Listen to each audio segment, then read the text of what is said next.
and whatnot, even Fox News. I don't like Fox News because they be lying too. But if you just look at the facts and the statistics and whatnot, you're able to just see that, he closed the border. That's a first start.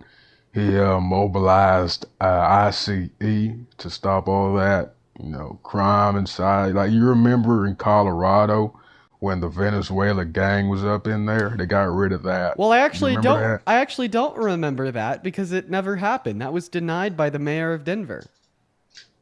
Well, you know what? The president is above that, Dean, Who do and you I think think is I going to have a better idea of who's occupying apartment buildings in Aurora? The mayor of Aurora or the mayor of Denver, because Aurora is a part of the greater Denver, or Trump, who wasn't even president when it was going on? well, Dean, number one, I think you're a very smart guy, but if you're able to just look at the facts and whatnot, And you're whatnot. able. You know what? My kids are making the same joke about that. It's just a whole lot of nonsense. You know what? I'm from Birmingham and I moved over to Houston not too long ago. It was about like 2 decades or so ago. And I had my kids Not over too here long ago. and Dude, 20 years ago was a long time ago. Listen, my friend, let's just stay on topic, okay? So, come okay. on. You're telling us that you support Trump because he closed the border. I don't think he closed the border with like good policy. I think that he like reduced undocumented entry by scaring it away, by violating the constitutional and human rights of the undocumented immigrants that are in the country, right? Well, I mean, yeah, I don't know if that's a violation of the Constitution. Could you say what that how? Oh, for sure. So, yeah, like for instance, our Supreme Court, they're the ultimate interpreters of the Constitution. And so the Supreme Court ruled on April 10th this year that his removal of Abrigo Garcia was illegal. Yeah, and I mean, we've had a lot of other mishaps too. Like he illegally detained a legal green card holder, Mahmoud Khalil, for 3 months in a nice detention center. He also deported a couple planes worth of Venezuelan immigrants to El Salvador to their center for terrorists without any due process, and even had a federal judge rule that that was illegal. And then after he had that federal judge rule that was illegal, Donald Trump turned around and fired 100 immigration judges that weren't for him, and he's now replacing them with pro-Trump attorneys with no experience in immigration or immigration law at all, right? Like, obviously, this is going to be indicative of a system of oppression on undocumented immigrants. It's clear legally and morally speaking. And it's just very dystopian and grave. It makes me really scared for the future of this country. And I'm a white citizen. How scared do you think it would make, a non white immigrant who just wants to come into America and have a better life? I think it would scare them to shit because of what Donald Trump has been doing to those that are in the country. And that's why we've seen such a significant reduction in not just undocumented entry, but legal entry, tourism, and travel for business or leisure. Well, I can see how that sounds a little bit scary, but you're not an illegal. I'm not an illegal. Mahmoud And Khalil, there's Mahmoud Khalil was a legal immigrant, and he was detained in a nice detention center for 3 months. Well, they're only legal until they do something illegal, and that's what he did. Okay, what did Mahmoud Khalil do that was illegal? Well, you got to talk to the DHS, the No, Department of no clue. Homeland Yeah, you're Security. just assuming that it was his fault instead of maybe blaming it on the wannabe dictator, 34 count felon. So do you think it's Obama's fault that he put little kids in cages? Obama, dude, what are we doing? Obama, I come mean, on, I'm dude, just saying, dude. dude. We'll talk about Obama after we finish, fleshing out your argument insofar as why you support the president. Come on, man. As well as Yeah, Ducky, thank you for the $10 on super chat. Saying I, second repo I, says, I'm like Batman, I, but I'm instead not of on fighting this crime. this app that much. Okay. I ain't on this app that much. I'm gonna gotta move on to the next guest. He had some pretty crazy reposts. I'm not gonna lie. I'm not gonna lie. Okay, well, let's go ahead and move on to the next guest, everyone. I rarely kick people because of the content that they have on their account. Most of the time, I do my best to just brush it off, recognize that they're a Trump supporter, talk to them about it, but try to debate them. His repost was too insane. I have to automatically remove him. Uh, I think they said the N word. I don't know. I was in the middle of talking. They're gone. Let's go and move on to the next guest. Everyone, just give us a minute while we try to get that next Trump supporter connected into the live stream. Hop in that queue. If you're an American adult that supports Trump, that'd like to come up here and have a debate. Welcome in. Do you support Trump? Yeah. Okay, how old are you? 19. You're 19. What year were you born in, and what time is it? It is about 5 o'clock, and I'm from Philadelphia, and I was born in 2008. Okay, 2008, can't be 19. Good day. Moving on to the next guest, guys. If you want to skip that line and come right up on that queue because you're following the rules, unlike a lot of people in the queue, go ahead and put a MAGA with your age down below. Keep in mind the rules are simple. You got to be an American adult that supports Trump as president. Welcome in. Are you MAGA? Yes, sir. All righty, right. Well, sir, go ahead and take it away. Tell us why you support Trump. Well, I support Trump because he is cleaning house in the government Oh, with the actually, Doge can I have you thing. do something for us real quick? Yeah. Can you disconnect any and all Bluetooth devices that you have connected to your phone? It sounds like you're speaking to us through like a Bluetooth headset, earbuds, AirPods, etc. And while he's doing that, guys, on TikTok, make sure that we're double tapping. And if you want to support me, you can find my Venmo in the link tree in my bio, folks. How's that now? 10 times better, my friend. Take it away. Why do you support the 34 count felon, wannabe dictator, Mr. Trump as president? Take it away.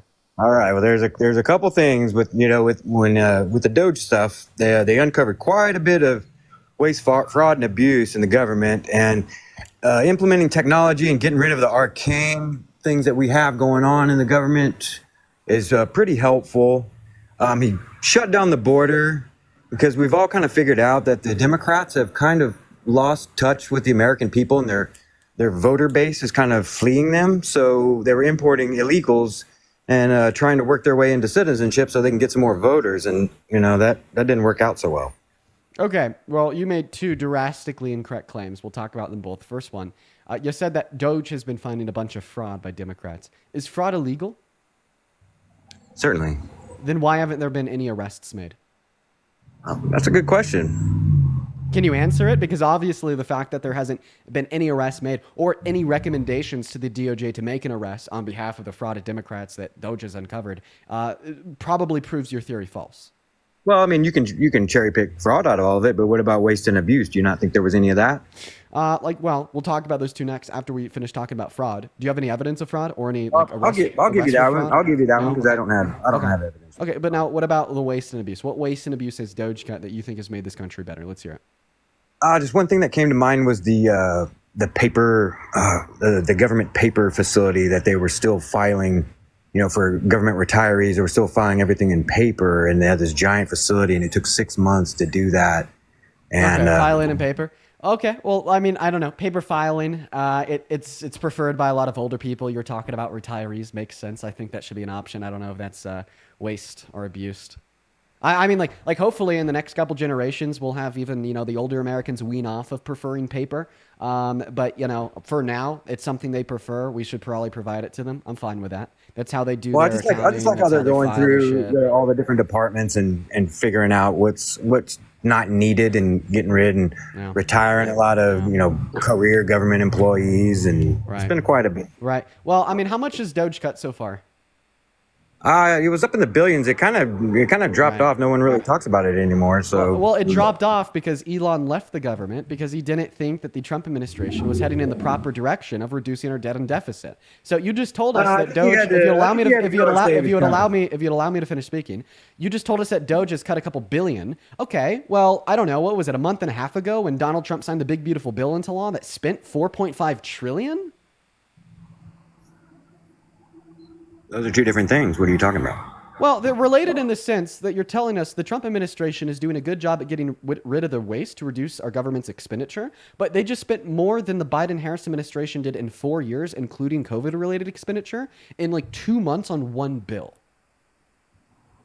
So if you can't go and try to cut waste and abuse in other areas and still sign large bills? Well, they're cutting I don't know. I'm just going to accept that every dollar Doge has cut has been true waste and abuse, regardless of my personal feelings on it, for the intents and purposes of this next position, because it's very simple. Even if every dollar that they cut was wasteful and they cut a couple billion, well, they just replaced a couple $1 billion worth of wasteful spending with a couple $1 trillion worth of wasteful spending.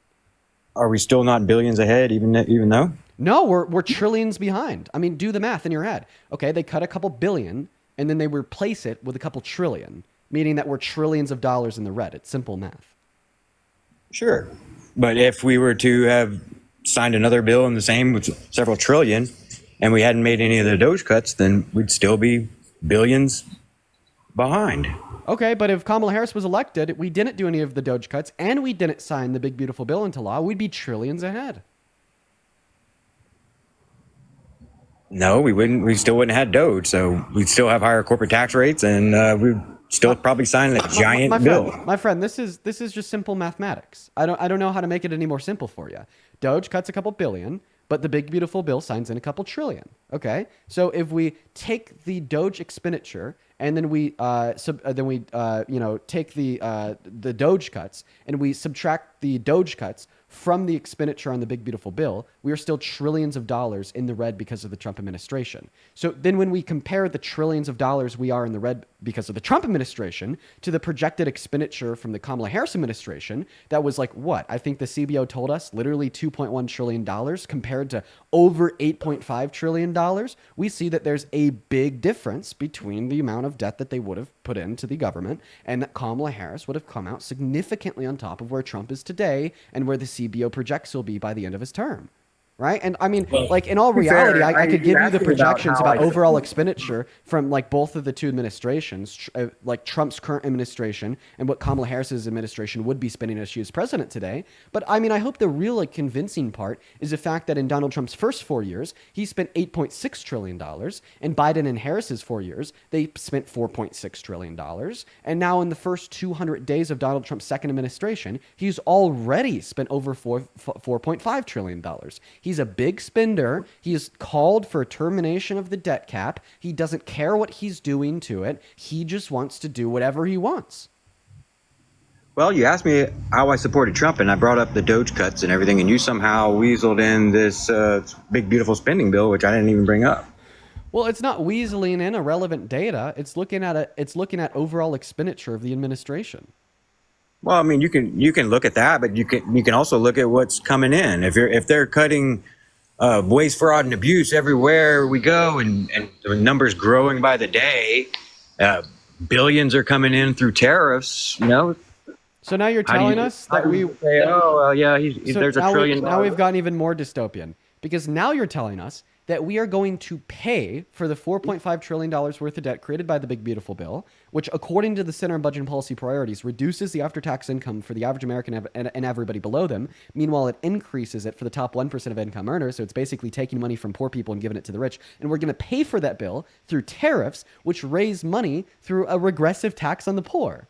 So we're fucking the poor over to give more to the rich. But fucking the poor over to give more to the rich is also increasing our debt by $4.5 trillion. And then we're just going to try to fix that issue by fucking the poor over even more by implementing tariffs, which are a regressive tax on them, as they spend a greater proportion of their income to live, meaning they spend a greater proportion of their income on that tariff. Well, it seems to me that, you want to say that it's a tax on the poor, but It is. we haven't noticed any price increases from tariffs yet, and we've already been pulling in quite a bit of money since then, and they've been saying that a lot of the big companies have been absorbing the higher tariff costs.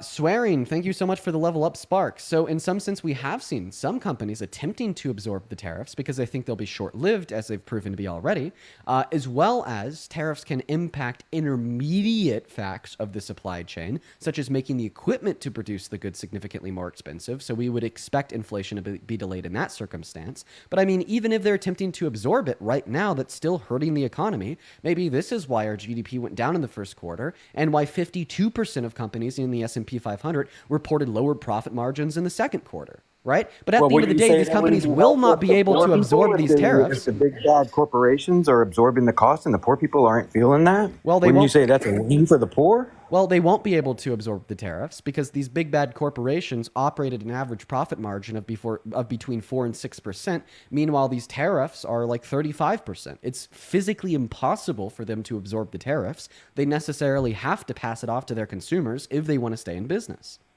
Well, what if we thought that the tariffs were kind of just a way to negotiate with the other countries and to give us time to build and start manufacturing here in the U.S. Well, What then- if that's just short-lived, like you said?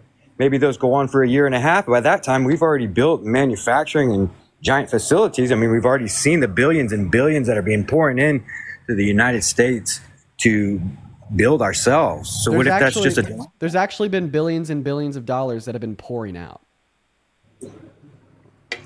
Well, I see it all the time that this company and that company has invested One billions second. and billions. I'm looking. There we go.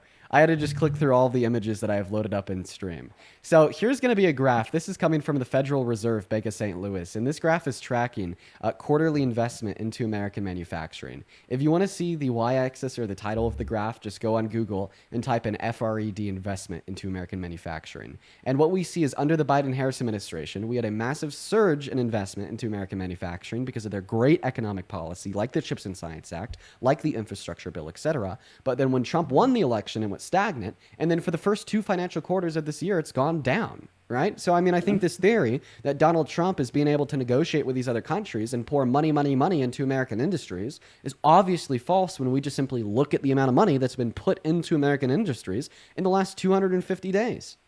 Well, you just mentioned 2 policies that were signed by the government, the CHIPS Act and the Infrastructure Act. So the government is financing the increase in manufacturing in the U.S. rather than private companies. Well, actually, thank you for allowing me. Came in within the past couple months. It's going to show up on that graph. Thank you for allowing me a point of clarification. That's specifically private investment. Okay, well, you just mentioned the CHIPS Act and the Infrastructure Act, and that was the reason for the big boom in manufacturing. Yeah, because the Chips and Science Bill, the Infrastructure Bill, were forms of public investment. However, by secondary consequence, they made our economy better and more attractive for private investors. Oh, so they didn't subsidize any of that? The government didn't pay for any of that?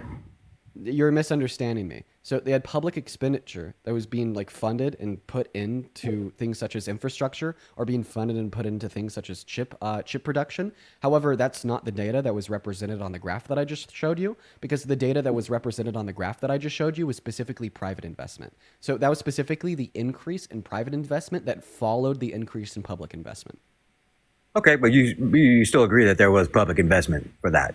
No, correct. The data on screen that I showed you is specifically private investment. So the U.S. government didn't give out any money from those 2 bills that were signed. I think I just gave you a sufficient description of what that graph represented and how it was related to the public investment from the government. While it's in the last year I saw on that graph was 2024. So do you not agree that within the past 6 months that actually, we've got a significant amount of investment? So you see from 2024 forward, that's all 2025. It represents Q1 and Q2. So if let's just say within the past couple of months, these companies have just committed to that amount of money to be invested in the U.S. You don't think that that's going to show up? I highly doubt that. Donald Trump has been saying that these deals were made and achieved in the first 2 quarters as well, and we saw that it went down. I've never seen a graph put out by any reputable source that has real-time data such as that. It's real-time data collected at the end of each quarter, and it's because it's literally coming from the U.S. Economic Bureau.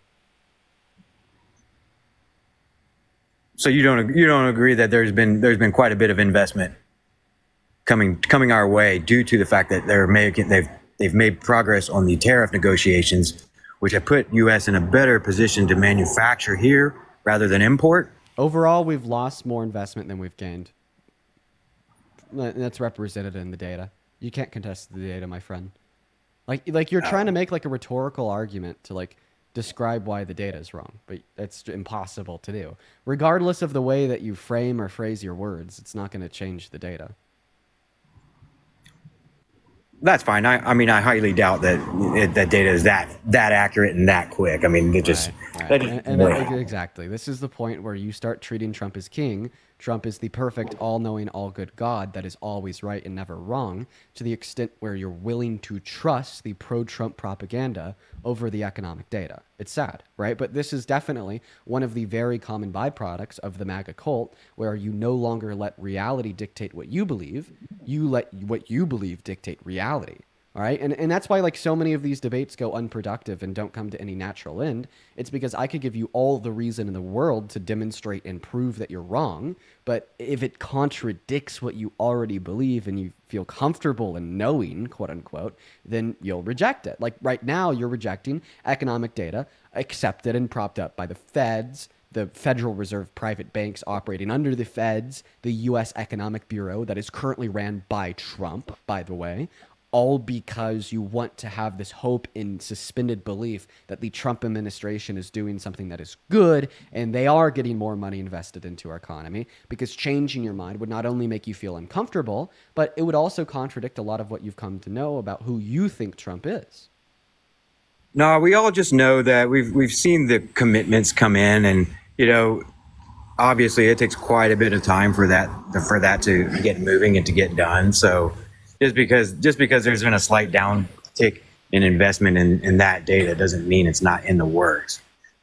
Okay. I would assume. Well, the thing about these take quite a commitments bit are that, to be able to- like what I've seen is like $300 billion commitments over the next 10 years paid quarterly, right? So it'll take quite a long time for that like totality of the commitment to be met. However, they're still making like contributions quarterly or annually. And we see that like the quarterly contributions of like these $300 billion investments over the next 10 years, right, are like actually marginal and are overall a loss compared to what we had under the Biden-Harris administration. Like maybe the reason why we see a reduction in private investment, even though we're seeing an increase in private investment overseas via Trump's deals, are because of things like his mass deportation, which is going to lay off 8.3 million of our workers, and according to the American Immigration Council, reduce our GDP by close to $2 trillion per year. Right? Maybe people see that. They're like, oh shit, the Trump administration is going to destroy the American industries. We are no longer like willing and wanting to invest our money into it because of the forecast of what's to come. Well, that's it. That didn't seem to have stopped anyone from committing, because they've been deporting since day one, and the commitments are still coming in. Well, it's showing lower levels of overall commitments of investment. Well, when you think about it, they've inked these deals within the past couple of months. So, I don't think the data is going to be reflecting what exactly is going on, because they've just now started settling on Then all that you're telling me is Donald Trump hasn't actually achieved any trade agreements. I mean, there's been several. I don't think the money is going to show up in 2 months. So then if he actually achieved them, why don't we have the money yet? Well, in 2 months, I don't think that would show up that way. You just said it's so over. When is it going to start showing up? Well, these commitments are over years, and right. But are they paid out at the end of a handful of years, or are they paid at the points throughout the years? I don't know exactly when they're paid out, but some of these with major countries have just been. Many of these deals have been signed within the past month. Basically, your argument here is I don't know where the money's at, and I don't know when we're going to get the money, right? But like, if ultimately your argument here is that you don't know where the money's at and you don't know when we're going to get it, it seems like Donald Trump actually isn't giving America a big win. That's great to sit there and say that where's the money at, but they've signed the deals like within the past couple of months, so that's really easy to say. But it's right there in front of your face whenever you see these deals getting signed with these major economies. I mean, Canada and Mexico tried to try to end around us, and all of a sudden they're back on the table. They're back at the table with us again. Didn't Donald Trump end negotiations with Canada? I don't know. Recently, it's coming back on. It's been on and off. Do you think the last trade agreement that we had with Canada under the Biden-Harris administration was good or bad? What, the USMCA? Yeah. Well, not really. Evidently, they're trying to renegotiate it, so evidently not. Who negotiated that deal in the first place? MCA? Yeah, the USMCA. Whose deal was that? Probably was Trump back. Yeah, back it in was his Trump. first. So I guess Trump's not good at making deals. Well, maybe a better deal. Oh, but I thought he said that was the best one he could get in his first term. Maybe so. What's wrong with the better one? And how is it going to get better? Oh, I don't negotiate trade deals, so I don't know how it would be better. That's why we let them. All right, so you're basically going to say like you're going to have faith in Trump on this bit? Well, Trump's a businessman, so I'd rather him be negotiating rather than just some Joe Schmo like Kamala Harris. I mean, let's be real. Kamala Harris doesn't have 6 bankruptcies.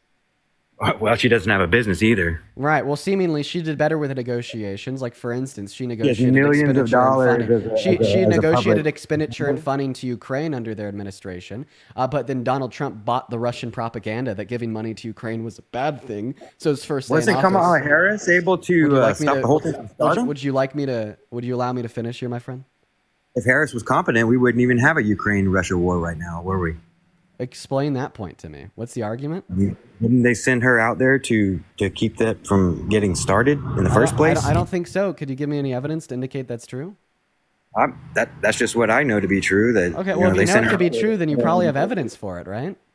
Oh, I don't have it right here with me, but Okay, well, then don't make claims that you can't substantiate.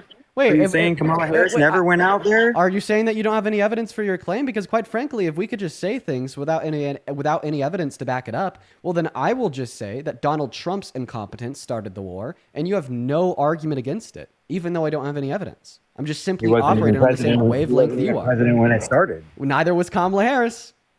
He was vice president, though. Oh, but she are wasn't you president. saying she I never- thought that you just said that my argument was invalid. Donald Trump couldn't have possibly started that war because of his incompetence, because he wasn't president. Neither was Kamala Harris. Kamala Harris wasn't president. Therefore, in accordance with your line of reasoning, she couldn't have started it either.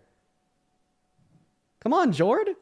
Right? And then you're acting like Donald Trump is this big, competent guy. You know, honestly, I've been working on refining an argument of mine that's either fascist or incompetent. Can I give you my argument for the idea that Donald Trump is either fascist or incredibly incompetent? Go ahead.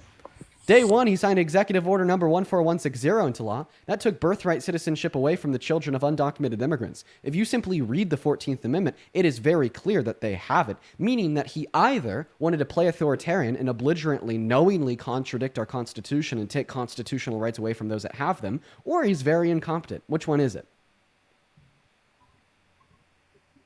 What was the first one?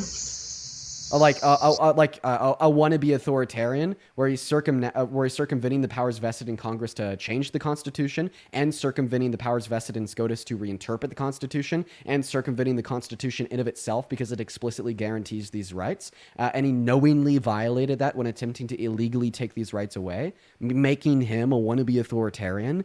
Or he's just incredibly incompetent, doesn't know the Constitution, doesn't know he has to abide by it, and doesn't know that these individuals are explicitly guaranteed these rights via the text of the 14th. Which one is it? You're giving me two hand-picked options that you've selected yourself, and there's no option C. Is there a third option? What is it? Well, maybe a question. Is there any other planet on this Earth that allows birthright citizenship? Yeah, Who? England. They have just solely. Was the birthright citizenship, was that the intent of the 14th Amendment? Yeah, the intention of the first section of the 14th Amendment is birthright citizenship. I know this because it says it. All persons born or naturalized on American soil and subject to the jurisdiction of America are citizens. That's what it says, man. Right. I said the intent. I didn't say exactly what it says. There's a lot of intent. Are you saying that it could intend to mean something other than what it exactly says? Also, did you just say another planet on this Earth? Another country, my bad. All right, and so now back to the first thing. So are you trying to argue that it could intend something adjacent to what it explicitly says? I think in the spirit of the Constitution, when people were coming across, that may have made sense. But now you have people waiting until they're 8.5 months pregnant, hopping on a plane, getting off the plane, having a kid, and all of a sudden anchoring those two parents. I don't think that that's what the founders intended when they created the 14th Amendment. Okay, when was the 14th Amendment ratified? After the Constitution was signed. I don't know the exact thing, but quite a while back. And what was the context? Quite a while back. And which was the context in which it was ratified? I couldn't tell you. No. Well, it was 1865 after the Civil War. So the more you know. And then you're also saying that this wasn't the intention of the original framers.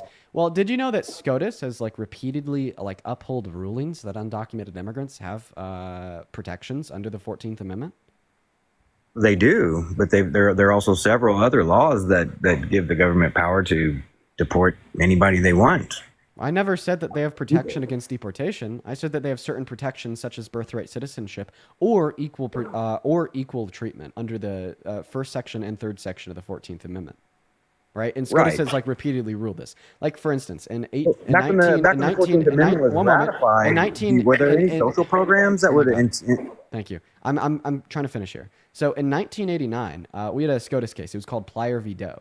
And inside of the Plyer v. Doe SCOTUS case, SCOTUS explicitly ruled that undocumented immigrants are subject to the jurisdiction of our country and explicitly concluded that therefore they have access to the constitutional protections offered under the 14th Amendment. So not only did the original framers of the 14th Amendment debate in Congress and come to the conclusion that immigrants should have access to birthright citizenship, not only did SCOTUS rule not even 30 years later in 1889 in the U.S. versus Wonka Mark case that undocumented immigrants do have access to birthright citizenship as they'd qualify under said protected class. And not only did we have another explicit ruling in 1989 under Plyer v. Doe repeating that and affirming that, but now we have you today somehow arguing that that's not true. We have you today arguing that that's not what the amendment says. We have you today arguing the context of the framers' intent, even though you didn't even know it and it was signed into law or why. Like seemingly you're just lost in the sauce. You buy the propaganda. You don't care about making yourself more intelligent. You don't care about making yourself more well-researched. And you don't care about basing what you believe in off of reality. You would rather feel more comfortable in attempting to dictate reality off of your beliefs. And sir, it's embarrassing. And it definitely affirms that you are indeed a member of the cult. Well, I don't think knowing the year that something was signed doesn't necessarily mean you don't know a little bit about it. I mean, sure you can bring that up. But when we talk about the intent of the 14th Amendment, you got to travel all the way back to the 1800s and think about what social programs were available back then. Zero. People were coming here for opportunity. So of course we were letting anybody in because they came here for a dream. They came here to make America what it is now. Now we have people coming in using their children as anchors in order to take advantage of the social programs that are available to them, which still doesn't change the fact that the parents that brought them in are still illegal. So now you're trying to argue, like, if I had to take away like a single thematic point from what you just argued, it would be that the intention of the framers was to let as many people in the country as possible because immigration helped the country then, but it's hurting the country now. Can you name one single way that undocumented immigrants hurt this country? Yeah, they overwhelm our medical system drastically. How can they overwhelm our medical system when they don't even qualify for federal forms of Medicaid or Medicare?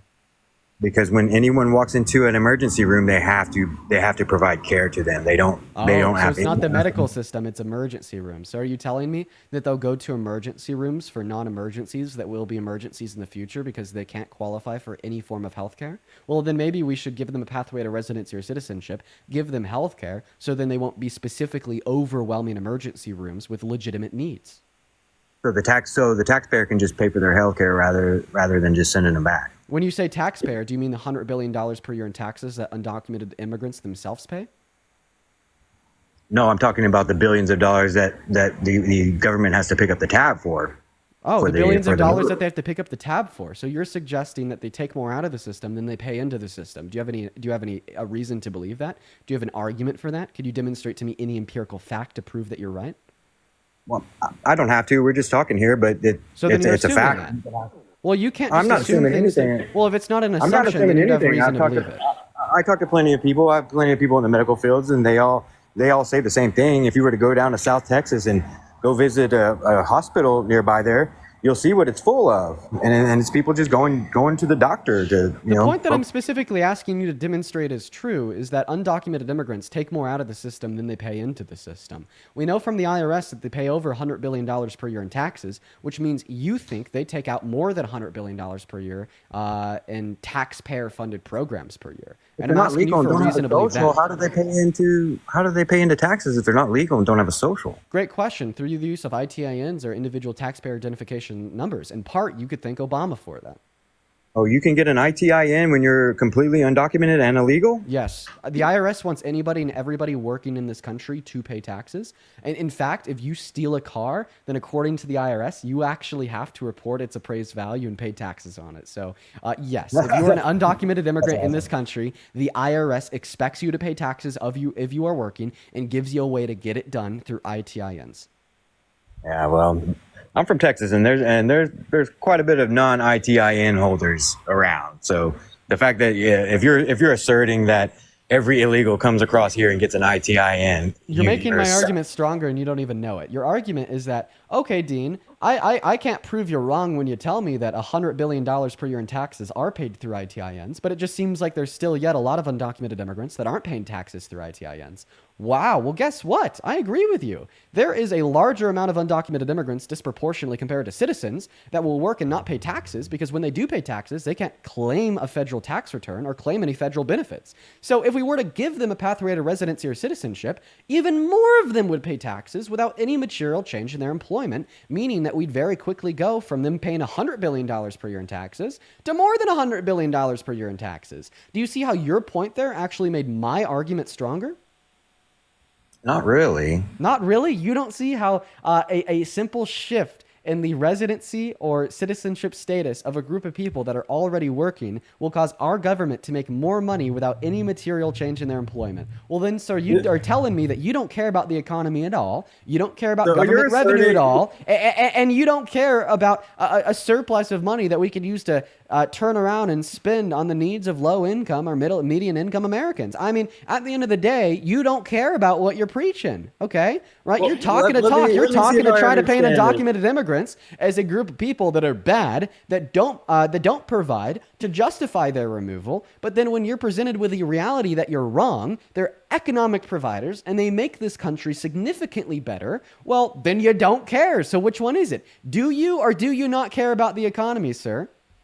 Oh, I 100% care about the economy, but you're asserting that these folks come across the border illegally and want to obtain work, and they go rush to get an ITIN so they can pay taxes to the U.S. government. Well, that's not what I'm asserting. That's what Does the that make a IRS whole lot of asserts. sense? I don't know why you're laughing at your own idiocracy, because that's not what I assert. That's what the IRS asserts. That's what the Institution on Taxation and Economic Data asserts. In fact, that's even what Republicans in Congress have asserted, sir. It is not my fault nor my responsibility that you're a whiny old man that can't come to terms with what's true. You just want to cherry pick your data. I mean, people are coming across the border, stealing socials to get some of the benefits, and you think that they're rushing to go get an ITIN so they can pay the U.S. government taxes. The only person who's cherry picking here is you, all right? Because you just specifically cherry picked around every word that has come out of my mouth in the last 30 seconds. If you were actually listening, then you would have heard me say that's not what I'm suggesting. That's what the IRS and the Institution on Taxation and Economic Data is reporting. Keep in mind that right now the IRS is ran by some dude from the Heritage Foundation, one of Trump's cronies, and they're still reporting this because they can't not report it because it's true. I will agree that some people they've somehow got some people to get an ITIN to pay taxes, but I can promise you that that's not the case, and that doesn't make any sense whatsoever. That they're just rushing to get an ITIN to pay taxes that they can't even get any benefits from. That's absurd. Okay, well then it just seems like you're calling reality absurd. We've gotten to the point in the debate where reality is absurd, Chet. Oh, you don't have much to say about that, do you? Well, I mean, there's not much to say. You're just wrong. The data says otherwise. And there's not any data to represent that I'm incorrect either. The only thing you have to attempt to argue that I'm wrong on this point is your own words.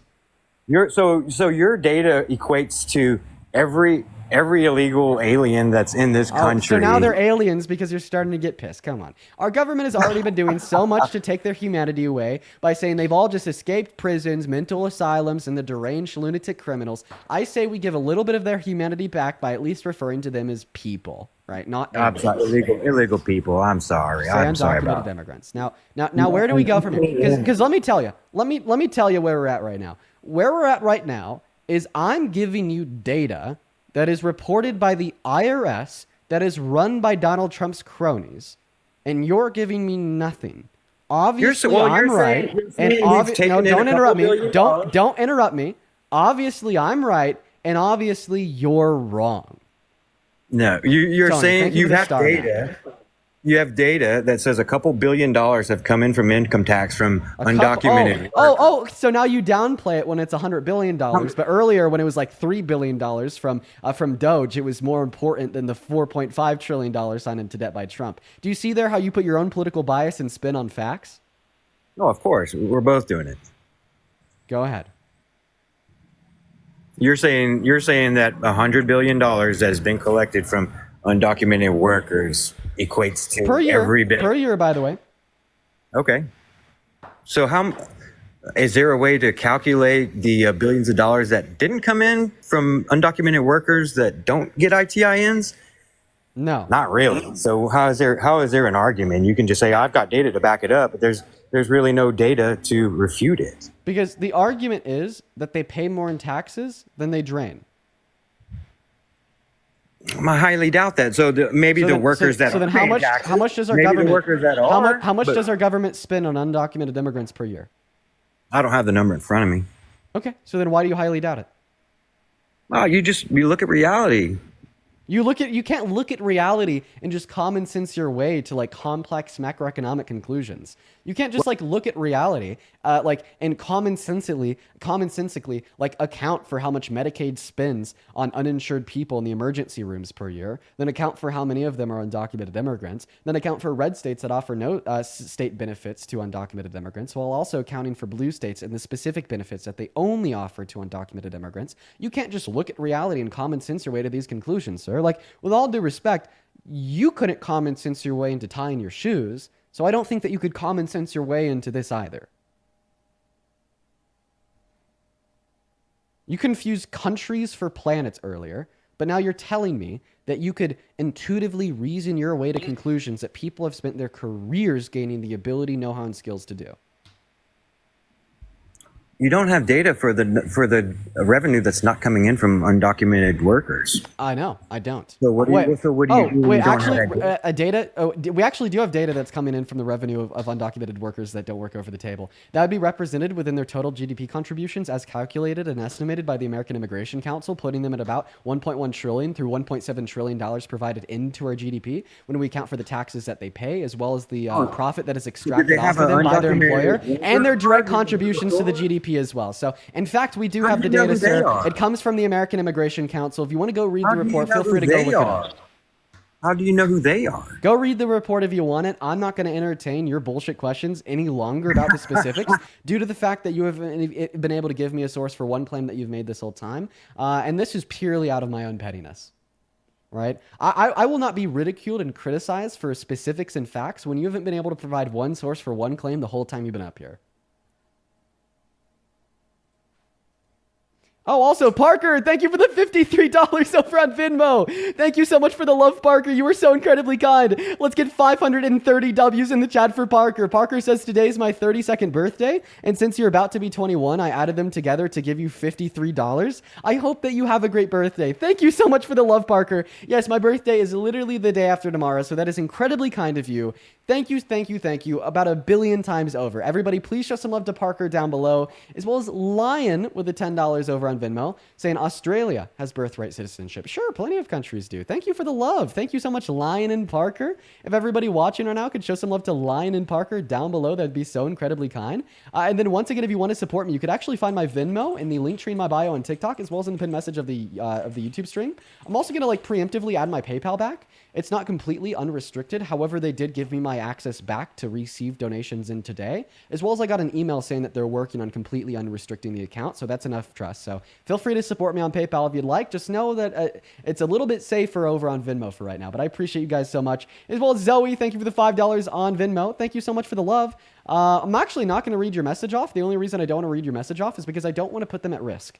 As well as Tip with the $5. Thank you so much. Tip says that revenue doesn't even account for the millions in taxes undocumented immigrants are paying from daily purchases like food, clothes, gas, etc. They give so much to us just because they want to be a part of the community and have a better life like we promise immigrants. Absolutely true, Tip. I appreciate you for that love.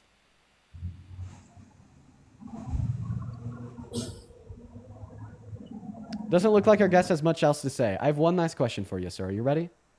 Go ahead, Dean. Would you still support I've Trump? had a good time. Would you still support Trump as president if he had openly boasted about perving on the naked bodies of naked minors and grown adult women? Oh God, that's horrible. Would you still support Trump if he had done that? Well, I mean, when did he do it? No, he didn't actually do it. He's a good man. I'm saying if he did, would you still support him? It's hypothetical. No, I mean, if he did it yesterday, no. But if he did it when he was 18, And so both scenarios, no. Okay. So you just said no, you wouldn't support him in both scenarios. So let's go ahead and take a listen to this clip where he was talking to Howard Stern on his podcast in 2005. Conflict? Yes. I don't see it as a conflict. It could be a conflict of interest, but it's the kind of thing you worry about later. Oh, I see. You tend to think about the conflict a little bit later on. The question is, how can it not be construed? No, I mean, some of these foreign girls, Mr. Trump, in my country, we say hello with vagina. And, Well, you could also say, as the owner of the pageant, it's your obligation to do that. So you have done that. Now, tell me I'll what tell you the funniest is that I'll go backstage before a show. Yes. And everyone's getting dressed and ready and everything else. And, no men are anywhere. And I'm allowed to go in because I'm the owner of the pageant, and therefore I'm inspecting it. I'm inspecting. I want to make sure that You're like a everything is doctor. good. You're there. Yeah, the dress. Is everyone okay? They're standing there with no clothes. Is everybody okay? And you see these incredible-looking women. And so I sort of get away with things like that. He's making sure they're okay. What's wrong with that? Are you being serious? I mean, he's making sure they're okay. That's what he said. Howard Stern. I'm joined now by Governor Gavin Newsom. We are in downtown LA. Sorry, 1 second. Howard Stern and the lady on the podcast literally fucking laughed at him when they said that because they knew that he was being facetious and giving some type of satirical cover-up for just wanting to look at them like they're naked. I mean, he even clarified on that. He even clarified that point in the clip by then talking about how he'd go in and look at them when they had no clothes on and how beautiful they were. And at the end, he said, "Well, I get away with things like this." Okay, well, you say that you get away with something if you know that it was wrong. And if you're attempting to argue that he knew it wasn't wrong because he was genuinely checking in on them and making sure they're okay, then he wouldn't have said that he quote unquote got away with it, nor would he have talked about how beautiful they quote unquote looked when they had no clothes on. Man, if that only had anything to do with running a country, I'd really give it a little bit more thought. But I really don't care. Okay, well, yeah, exactly. So before you knew that this actually happened, you told me that you'd care enough to stop supporting him if this is something that he's done. But now that you know it's something that has actually happened, all of a sudden it has nothing to do with his ability to run a country, and you don't care. You are a member of a cult, sir. Every single day, you guys prove just how terrible. One moment, you are a member of a cult, sir. Every single day, you and people like you prove just how terrible you are, not only for this country, but for yourselves. What does that do for you when you have, I don't know, family members, friends, people, greater society listening to you say this wretched bullshit about how you just don't care? He's openly boasts about perving on kids. Like, what do you care about more? The safety of women and girls, the safety of broader society, and the condemnation of sexual predators, or your unwavering support for felon as president? Which one is it? What do you care about more? Walking into a dressing room of a Miss America pageant somehow conflates to perving on kids. And what was the other thing you said? Perving on kids and what? Yeah, so perving on kids and perving on adult women. He did this at Miss Teen USA and Miss USA. Minors and adults unconsensually looked at them while they're naked. That is perverted and that is sexual exploitation. And I dare you to spin it any other way because you will be so fucking wrong. And I hope that you know that deep down.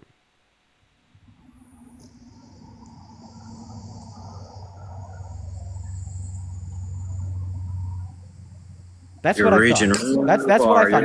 Nothing to say. Nothing to say because you know I'm right. You have absolutely nothing to say because you know I'm right.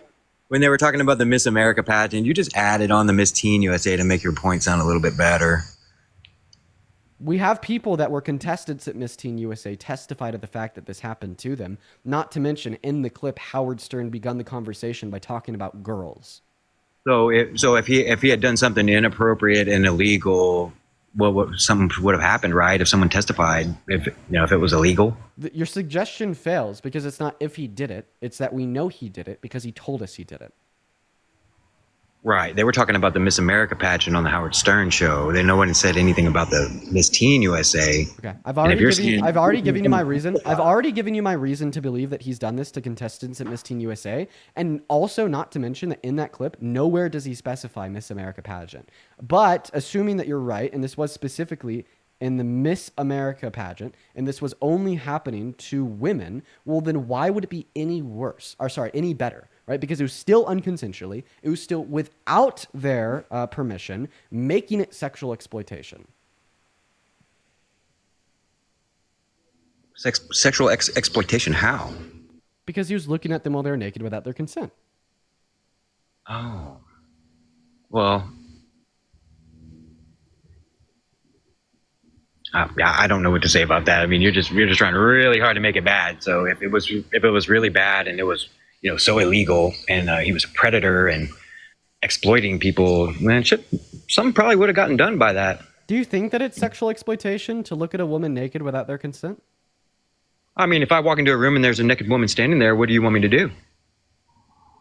Okay, all right. So now you're attempting to posit a question as if you were a scenario in which you were walking into a room with a naked woman standing there and you didn't expect a naked woman to be standing there. You get the fuck out. First of all, that's what you do. But second of all, there's big differences between the hypothetical scenario you just gave me and what Trump did. It's not that he didn't know they'd be there. It's that he knew they'd be there, and that's why he did it. And then he went in specifically to look at them, and then to... What if he immediately got the fuck out? What if he immediately got the fuck out? He literally said he didn't in the clip. Oh, well. Who said they were naked? Trump. He said they were naked? Yeah, he said they I didn't think he have was any just clothes saying, he said there was a lot of... Any clothes on? Yeah. Oh. Yeah, he said they were naked. You want to hear it? Listen.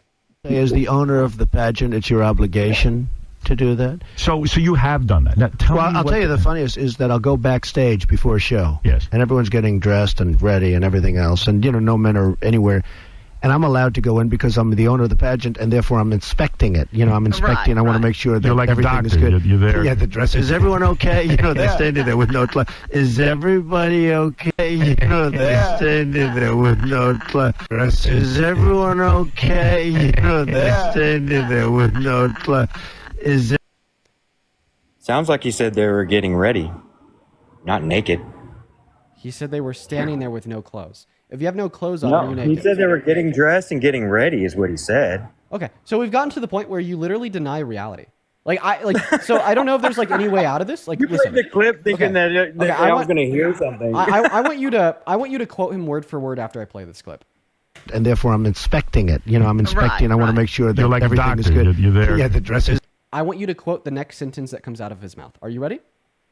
Yeah. Is everyone okay? They're standing there with no clothes. Quote that for me. Standing there with no clothes. Is everyone okay? They're standing there with no clothes. I think he said no clothes.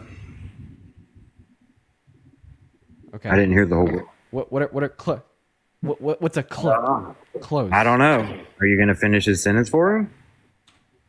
Make sure that You're like a everything doctor. is good. You're there. Yeah, the dress. Is everyone okay? They're standing there with no clothes. Is everybody okay? And you see this. I mean, I didn't hear the word.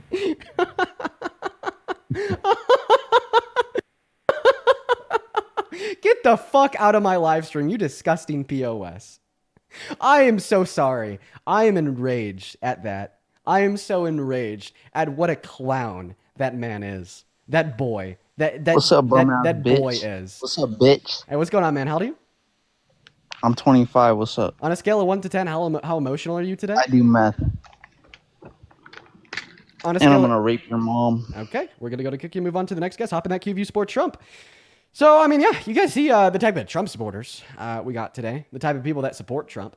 An old man that just belligerently denies reality to deny the sexual exploitation of women and girls, and another guy that wants to grape my mother. Yeah, that's MAGA. That's MAGA, guys. That's MAGA.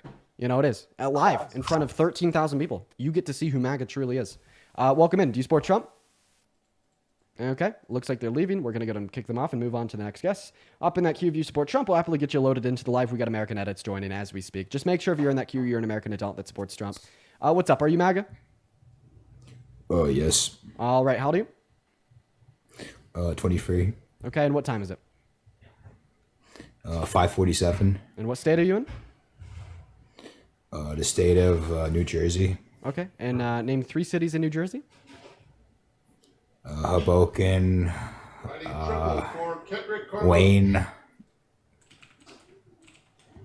Honestly, I'm from New York.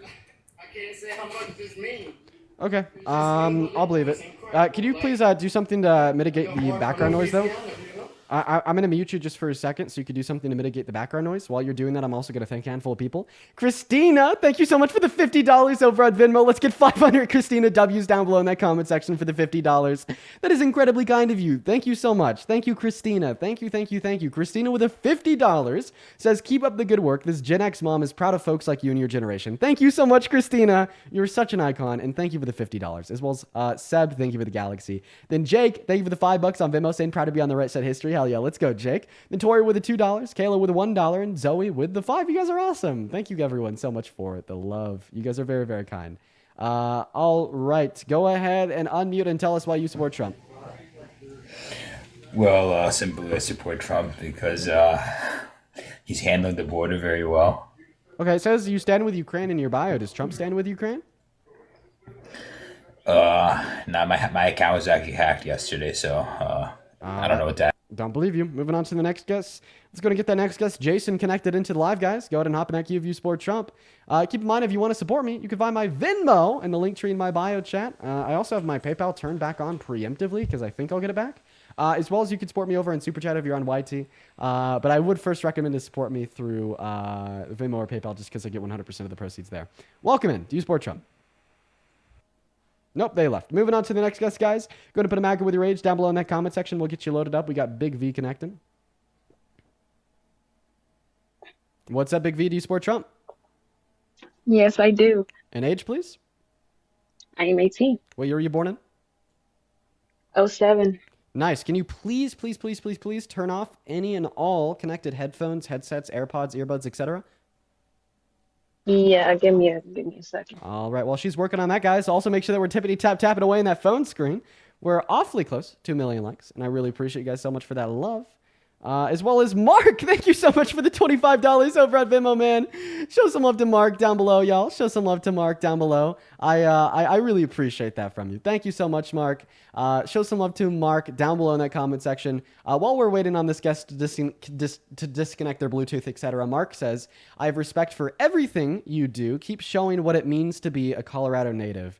Thank you, man. I appreciate that. As well as Sammy with the $20. He says, he literally said, and I quote, don't worry, ladies, I've seen it all before, end quote, reported by Fox in 2016, quote, former teen beauty pageants, Donald Trump barged in on us changing.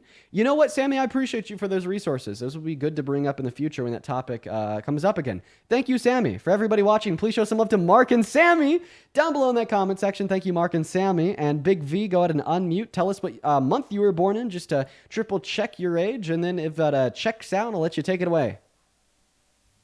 I said I'm born in I'm 18, born in 07. What month of 07? June. Okay, great. Take it away. Why do you support Trump? I think he's helping with.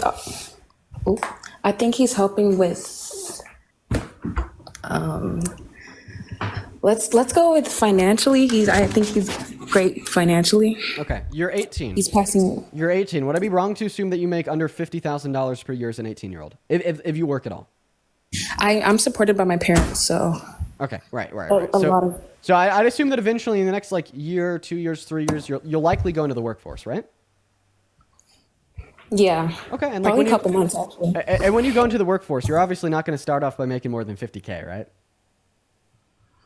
Maybe if I get lucky. I don't know. Maybe if you get lucky. Well, chances are you'll make under 50K. That's just statistics. Now, in accordance with those statistics, what you're telling me is that you support Donald Trump because of his financial policy, such as the Big Beautiful Bill, even though the Big Beautiful Bill negatively impacts anybody making at or under $51,000 per year. If you want evidence of that, head over to cbpp.org and read their research paper on it. When we account for all the cuts to Medicaid, cuts to food stamp, cuts to the DOE, cuts to energy production, et cetera, you are hurt more than you're helped. So why would you support a president because of their economic policy that hurts you more than it helps you? So I never actually referenced the BBB when I mentioned that I like him for his for him helping financially. I was more talking about his tariffs to China. Okay. All right. Well, the Big Beautiful Bill is his biggest and only economic policy to date. And those tariffs, by the way, a federal appeals court ruled yesterday that they are illegal as the president does not have the authority to impose them. How is it illegal? How is it I illegal? don't think it's illegal. Well, a federal court ruled yesterday that it was. You can't like. What do you mean you don't think it's illegal? A federal court ruled that it was. The court ruled just yesterday, and he's imposed it for how long now? The last 3 months. Right, because courts can lag, legal decisions can lag, and it hasn't impacted us. It hasn't impacted us. Yes, it impacted us yesterday when they ruled that it was illegal. What is your refutation to this? I'm saying that even if somebody was to do something illegal, it can be illegal without having a direct impact, like jaywalking, for example. Well, the issue is that because the judge ruled it as illegal, the judge also ruled that he has to remove them by October 14th. I think we'd be worse off if we were to have those tariffs removed. Okay. I don't understand what that does to challenge my claim. You told us that you support him because of his tariffs, but those tariffs are going to be gone in October. So would you support a president doing something illegal for the country, even if it benefited the country? Would you support them passing an illegal, like EO, illegal law? No, I actually wouldn't, because then it'd be short-lived and like redacted. I do not support presidents doing things illegal, even if they are beneficial, because they will not be long-term. I think that's ridiculous. Why is it ridiculous to say that I only support that I don't support presidents doing things that will be incredibly short-lived and not long-term? You can't just assume that everything is going to be short-lived. Okay, well, I'm not assuming it in the circumstance because a judge ruled it yesterday. I'm not talking about this specific circumstance. Okay, so then you're deflecting and changing the topic because I thought that we were talking about the tariffs. I'm not deflecting. I'm using it. It's related to my point. Okay, well, your point was that you can't just assume that it will be short-lived. Okay, well, we definitely can in the context of the tariffs, which was your point, as the judge ruled yesterday that they are legally short-lived. They got to be removed in October. And that hurts us. So why do you support it being removed? Okay, so now you're just telling us that it hurts us. So then you're telling us that the Trump administration hasn't been able to effectively help you because what you think they've done to help you was illegal, and obviously the courts will overturn and stop things that are illegal. So obviously the Trump administration attempted to do something that is good in your eyes, but it will only stay in effect for 2 months. Emily, thank you for the money gun. You're saying it's good in my eyes, but I think it should be good in everybody's eyes because if I am proud to support something that benefits our country. Okay, it doesn't benefit our country, though, because the outcome of the trade deal with China was us having higher tariffs on them and them having lower tariffs on us, okay? But the issue with this is when we have higher tariffs on them, this means that we will have less Chinese goods in the American market, which means there'll be less competition in the American market. And because competition breeds innovation, there will therefore be less innovation in the American market. And because China has lower tariffs on us, that means that there'll be more American products in the Chinese market, which means there'll be more competition in the Chinese market, which means there'll be more innovation in the Chinese market. So why do you think it's a W for America to slow our innovation down while increasing our largest competitors' innovation? Because the more we tariff other countries, the more money that we will bring in. Okay, and I so think it's good to have that extra money in our economy. You think it's good to slow our innovation while increasing their innovation so we could tax poor people more to generate more revenue? Well, guess what?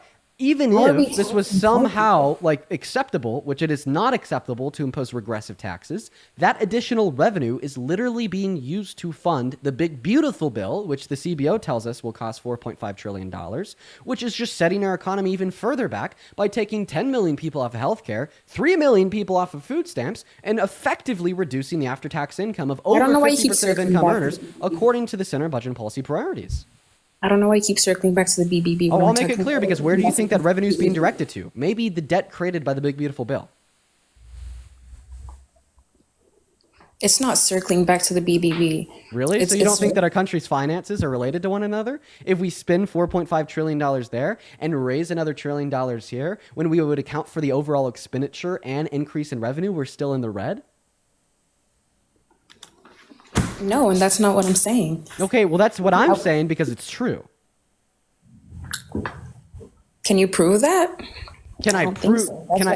Can I prove mathematics? You're asking me to prove mathematics. You're asking me to prove if we take in X amount of money here, but we lose X amount, like Y amount of money there, and if Y is higher than X, we're in an overall loss. Ma'am, that's just simple mathematics. I don't think I'm going to be able to offer you a cogent, articulate defense of subtraction. You should have gotten that defense in second grade.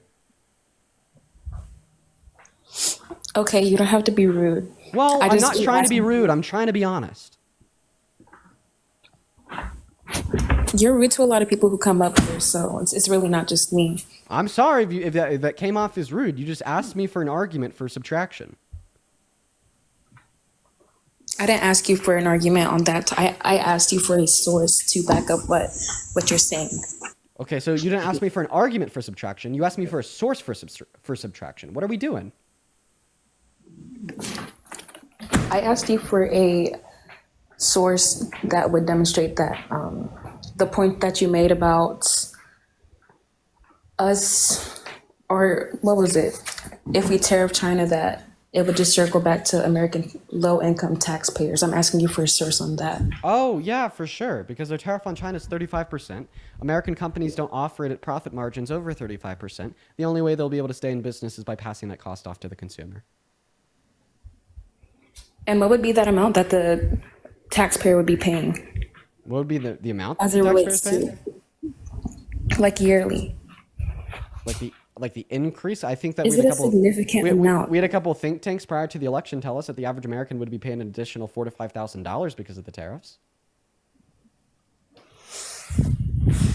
Okay. Do you have a source for that? That's what I was asking. You need to back this up. Just look up Harris think tank projects $4,000 to $5,000 increase in the expenditure of the average American because of Trump's tariffs. Can you repeat that? Just look up Harris think tank projects that the average American will spend an additional $4,000 to $5,000 per year because of Trump's tariffs. Okay. All right. Sources for everything. Sources for everything. We got it though. We got the sources unlocked. We got the sources unlocked, guys. While she's looking at that super duper quickly, Jess, thank you so much for the $25 over on Venmo. JAS, thank you so much, Jess. Let's get 250 Jess W's in that chat. Jess says thank you for correcting her when they intentionally say her name wrong. Yeah, every time it pisses me off. Appreciate you for the $25, Jess, as well as Sammy. Thank you so much for the $50 on Venmo. That is so kind of you. Let's get 500 Sammy W's down below in that chat, you guys. Thank you so much, Sammy. That is so incredibly kind of you. Sammy with a $50 says, as somebody who's also data-driven, I appreciate you having sources for everything that you say on here, and I'm happy to support. Sammy, you've been watching forever. I really appreciate that, man. And yeah, being able to back up what you say is very important. Thank you, thank you, Sammy. You are awesome. As well as Kylie with the $10 saying, please explain very clearly what tariffs are. I don't think a lot of guests understand at all. Your work is so appreciated. Well, thank you for the $10, Kylie. And then Chrissy with the $10 saying, happy early for 21st birthday. Thank you, Chrissy. But yeah, a clear description of what a tariff is. It's a tax on an import. So if another country sends a good into America before it can come into the country, well, we got to pay a tax on it. Right? And you could have flat tariffs, meaning it's a certain dollar amount, or you could have, the tariffs that we have imposed now, which is like a percentage of the overall value of the good. And yeah, also Pixie, thank you for the $10 on Super Chat saying, hi, Dean. I was wondering if you could debate my dad. I've been in the queue for a month or so, and I'm scared you didn't want to click on me in the queue because of what my display name is. Yeah, Pixie, what's your display name? I'll talk to your dad. As well as Anarchic Games with the $5 saying, I'm pretty sure this caller's name is Emma. She keeps on coming up to argue with you with the brain cells of a rock. She must be a troll. Oh, yeah, this is Emma. You're right. I just made the connection in my head. This is Emma, the person that thinks I'm racist. You're right. Emma, you should come back to TikTok real quick. Come back to TikTok. Screw Google. Come back, Emma. Come back. Come back, Emma. You're Emma, right? You've been up here like 5 times. The first time you made your appearance on these live streams is when you were trying to argue that I'm racist, right? Who's Emma? Oh, who's Emma? You're Emma. Are you gonna play like dumb as if you're not? The V in my name, it stands for Victoria, not Emma. Oh, so you are gonna play dumb. I'm sorry, I don't have time for your childish antics. We're gonna move on to the next Trump supporter. Here we go, you guys. Up in that queue, if you support Trump, we'll get you pulled up here. Let's get Gannon connected into the stream, guys. Make sure if you're in that queue that you're at least 18 years old. As well as Elizabeth with the $2 on Venmo saying, it makes me so happy every time you make money. Thank you, Elizabeth. I also appreciate you for the $2. As well as Jessica with the $5 saying, honestly, I can't blame you for being rude. So many gross cult members today. You're awesome, keep up with the good work. Well, I'm going to be honest. I don't even think I'm being rude. I'm just being blunt and honest, man. It's like I have to like put up a shield around me to just like be immune to like all the crazy bullshit that they say. And like a byproduct of that shield is just going to be like blunt honesty. You know what I mean? No emotions involved. They can't be involved. Let's go to move on to the next guest. What's up? Oh, and they already left, guys. Go and put a MAGA with your age down below in that comment section if you want to come up, y'all. Let's go and get that next guest. Evan Lindsay. Sorry, not even. Evan Lindsay connected. Here we go. We got Evan Lindsay connected. What is up, Evan? Do you support Trump? Yeah, I support Trump. Ooh, 14? 18. I'm sorry, man. I just simply do not believe you. So we're going to move on to the next guest. Let's go and get that next guest connected. We got Mr. Harry connecting. What's up? Do you support Trump? No, I just wanted to say you're the GOAT. Hey, man, I appreciate that, dude. Very kind of you. For the future reference, though, make sure we're in that queue that we're only Trump supporters. Let's go. Moving on to the next guest. Here we go, guys. What's up? Do you support Trump? No, I do not support. Base.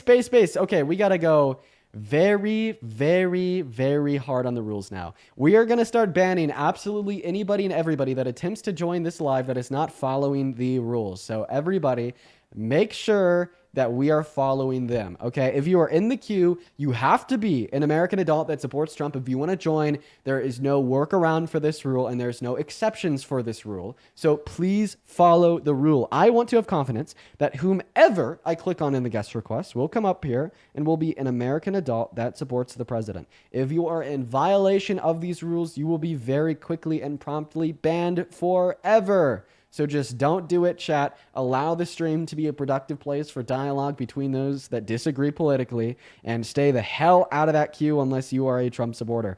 And you know what's crazy to me is that we could have 10,000 people in here and struggle to find one person that supports the president. That tells me that MAGA is dying and we are winning. Okay, moving on to the next guest. We got Joseph connecting. Doesn't actually look like Joseph is connecting. Goodbye, Joseph. Moving on to Cameron. Here we go. Cameron is next up. See if we can get Cameron loaded in. We'll get back again loaded in too. Looks like Cameron isn't connecting. Goodbye, Cameron. A lot of people in the queue that aren't connecting. Oh, back again left. We're playing that game where people hop in the queue, then they get selected to come up on the stream, then they very quickly leave. Beats me. I don't know why they do it. All right, what's up? Do you support Trump? Oh, yeah. Okay, how do you? Good, how you doing? I'm doing all right. How old are you? I am 26. Perfect. Okay, all right. Do you mind if I actually start off this conversation with a unique question? Sure, go ahead. Do you consider yourself to be a patriot? I guess. Okay. I guess. Do patriots care about core American values such as the Constitution? Law and order?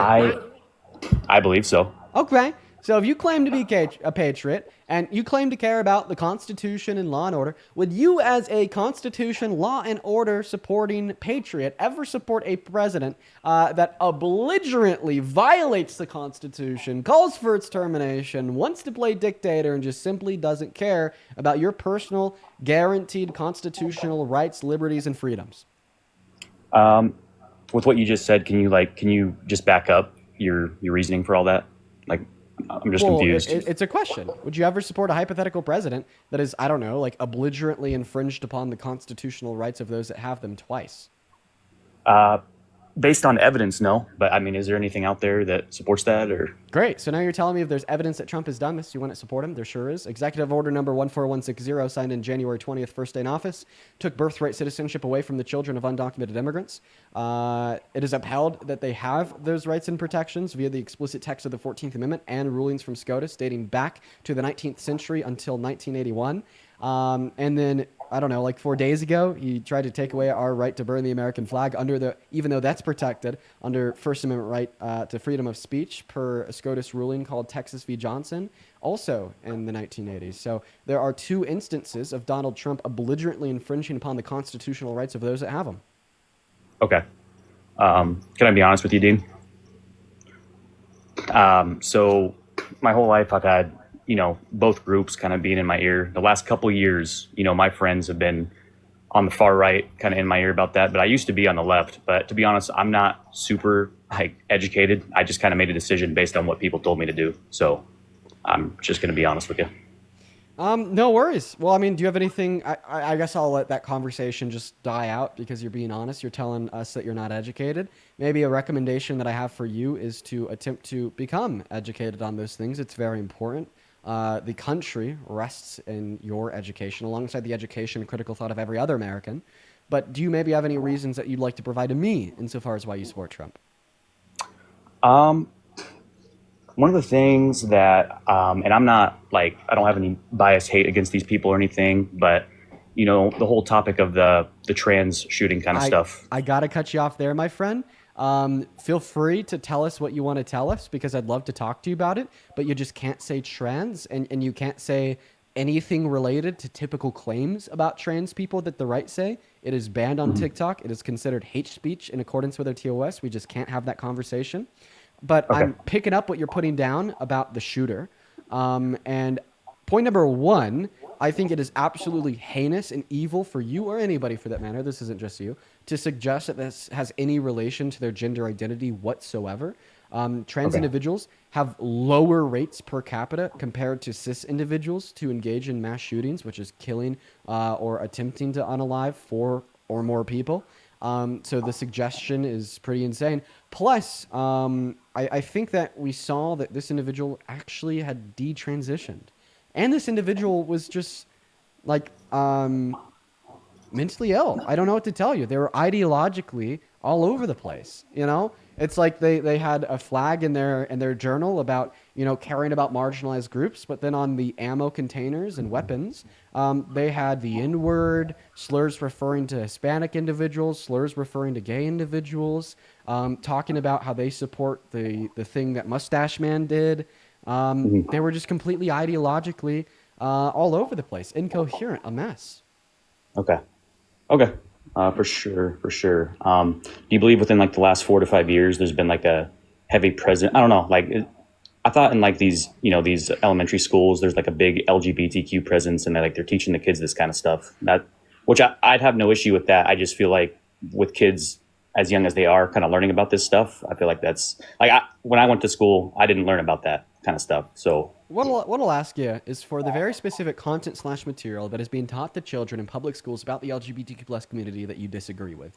One very like often and frequent issue that I run into is this boogeyman of the claim that we're teaching the kids about the community and that we're loading their brains with all this bullshit. But then as soon as push goes to shove and I ask you what precisely is being taught to our youth, nobody can ever answer the question.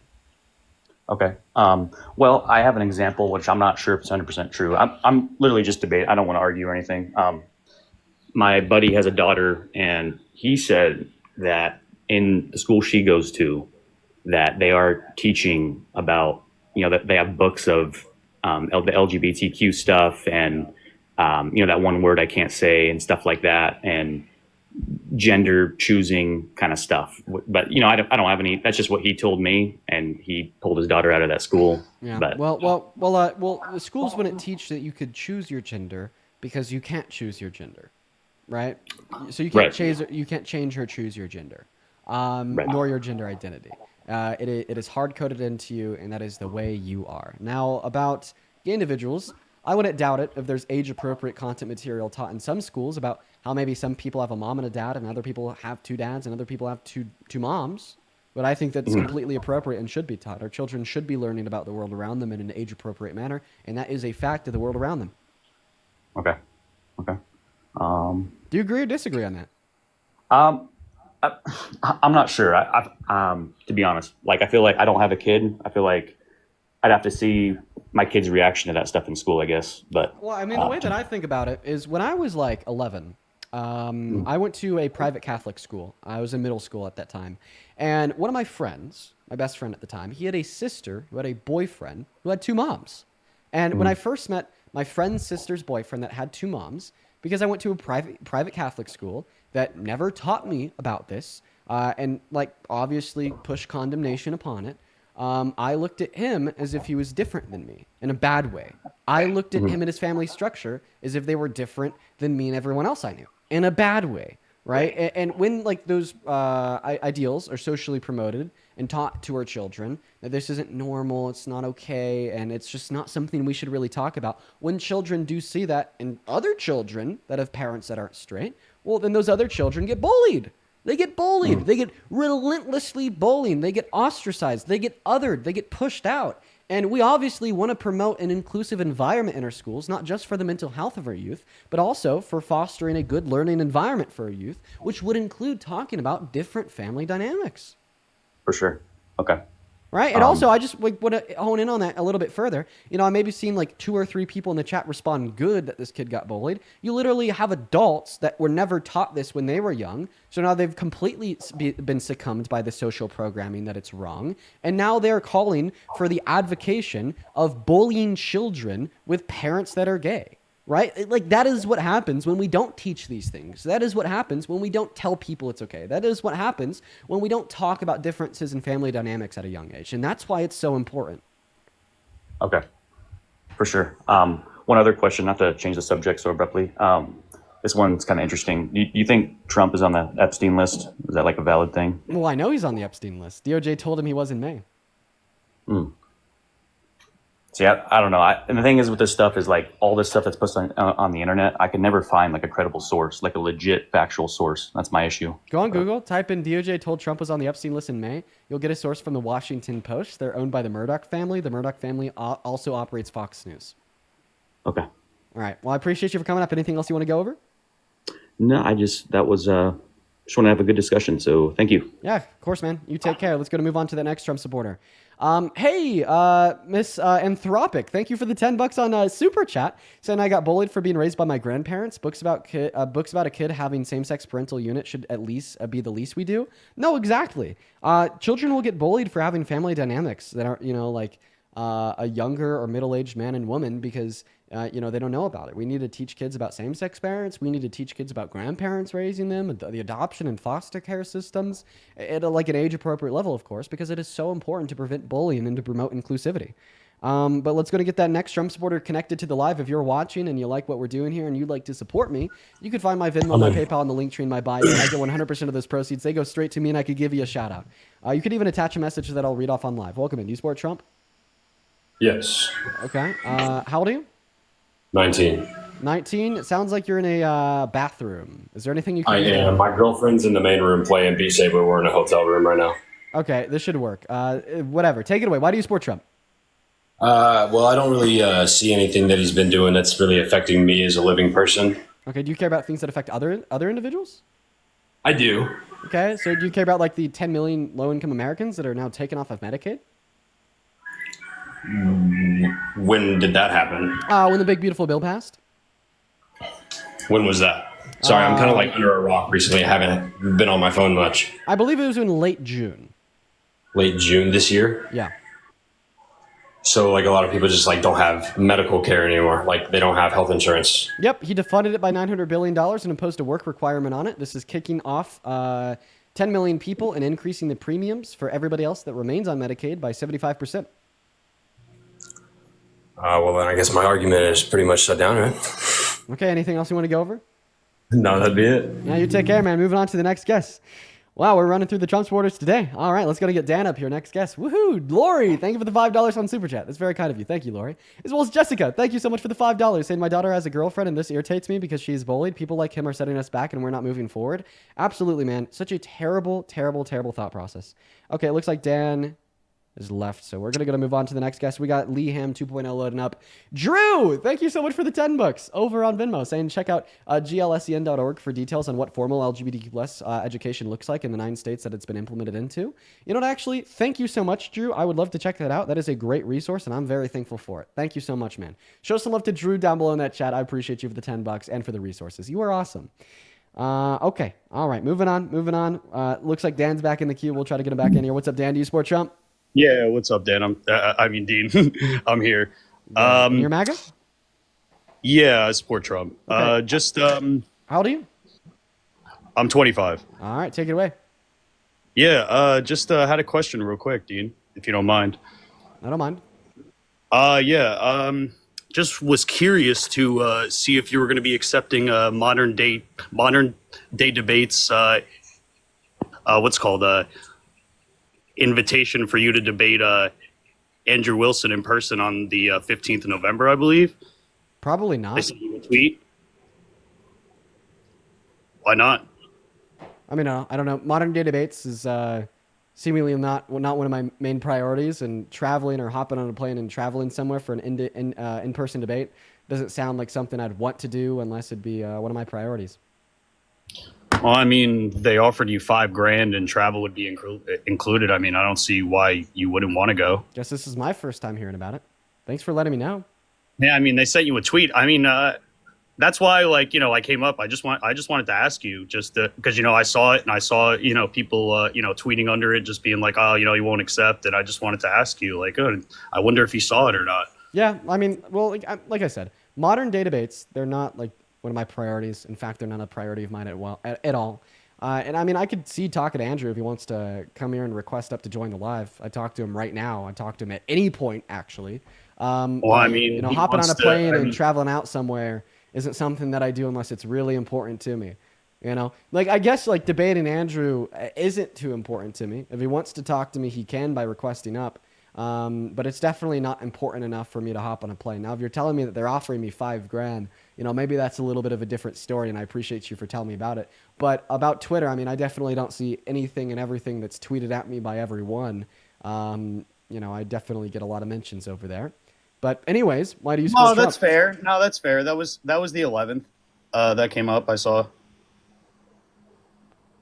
But why do you support Trump? A lot of reasons. for Actually, it. just came up to ask you that question. That was all I needed. Thanks, Dean. Have a good one. Okay, he doesn't want to debate. Guess he's a runner. Take care, man. Let's go to move on to the next guest. Jesus Christ. Doesn't want to have a conversation. Let's going to get Ken up here. Somebody in the YouTube chat said Dean gets $8,000 a month from Chorus. Bro, even like the person that broke the news on Wired didn't name me. Come on, bro. What are you doing? What are you doing? What's up? Do you support Trump? I do. Okay, how old are you? Well, I am 23. Okay, you were 23. Take it away. Why do you support Trump?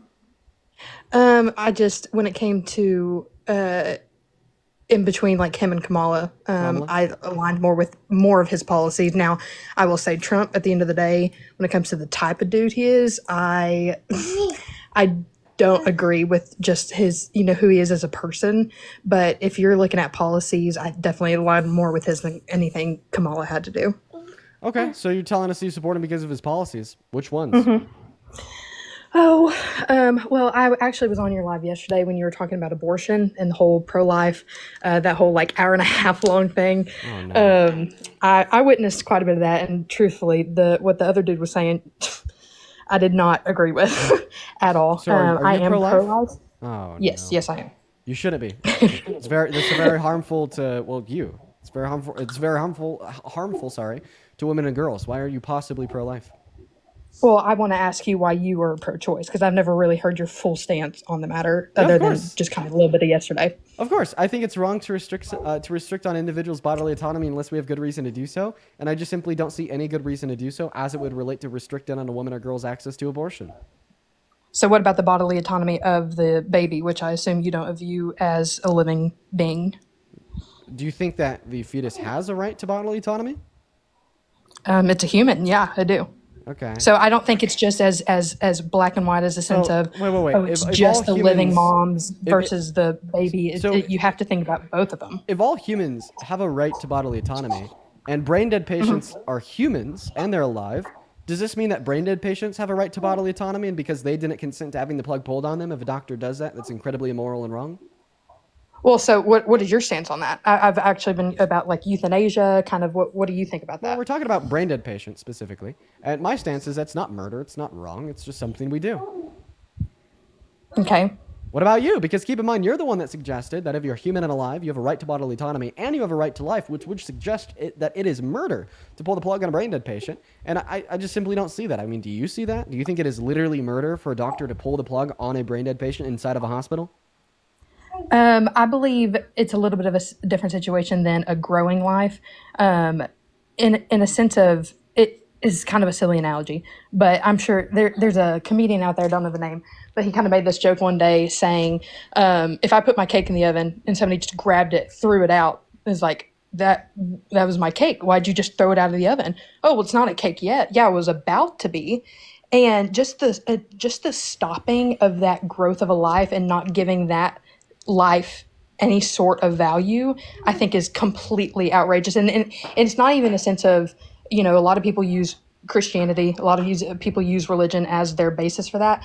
My basis of that is not even going as far as religion. It's more of just basic science. I mean, a fetal heartbeat starts at 5 weeks, and a lot of women don't even know that they're pregnant until about that time. And so if there is a beating heart, yeah, I mean, going back to about the brain dead patient situation, I mean, personally, I've never been in that situation where I have had to make the decision of, oh, my loved one is laying in a bed, they're taking up space in a hospital that could be used for somebody else, and having to do that. So I can't sit here right now and just be like, oh, I know exactly what I would do. But Can I hop in? Yes, yeah, go ahead. Okay. The analogy that you gave is pro-choice.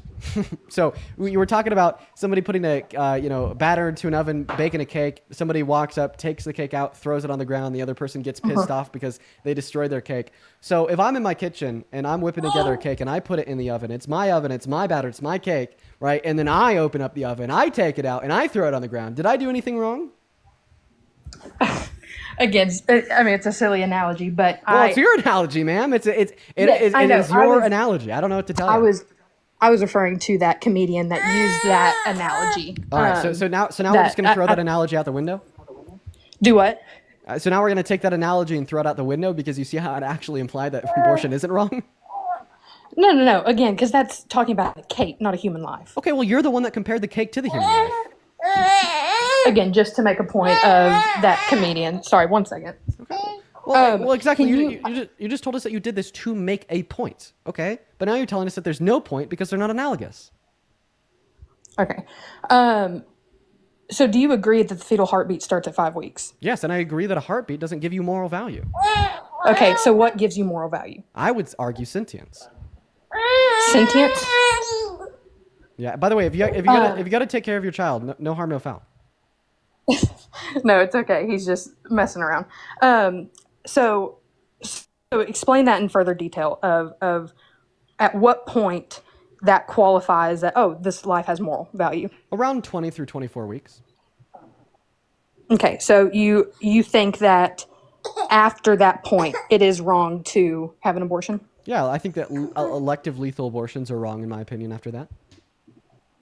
Okay, so when you talk about being pro-choice, that's taking somebody, if it's wrong after that, and it is considered a life after that, then that is considered plain and simple murder, which is unconstitutional. You talked a lot, about how, taking away somebody's rights without good reason is also unconstitutional. So how do you kind of justify that at that sense?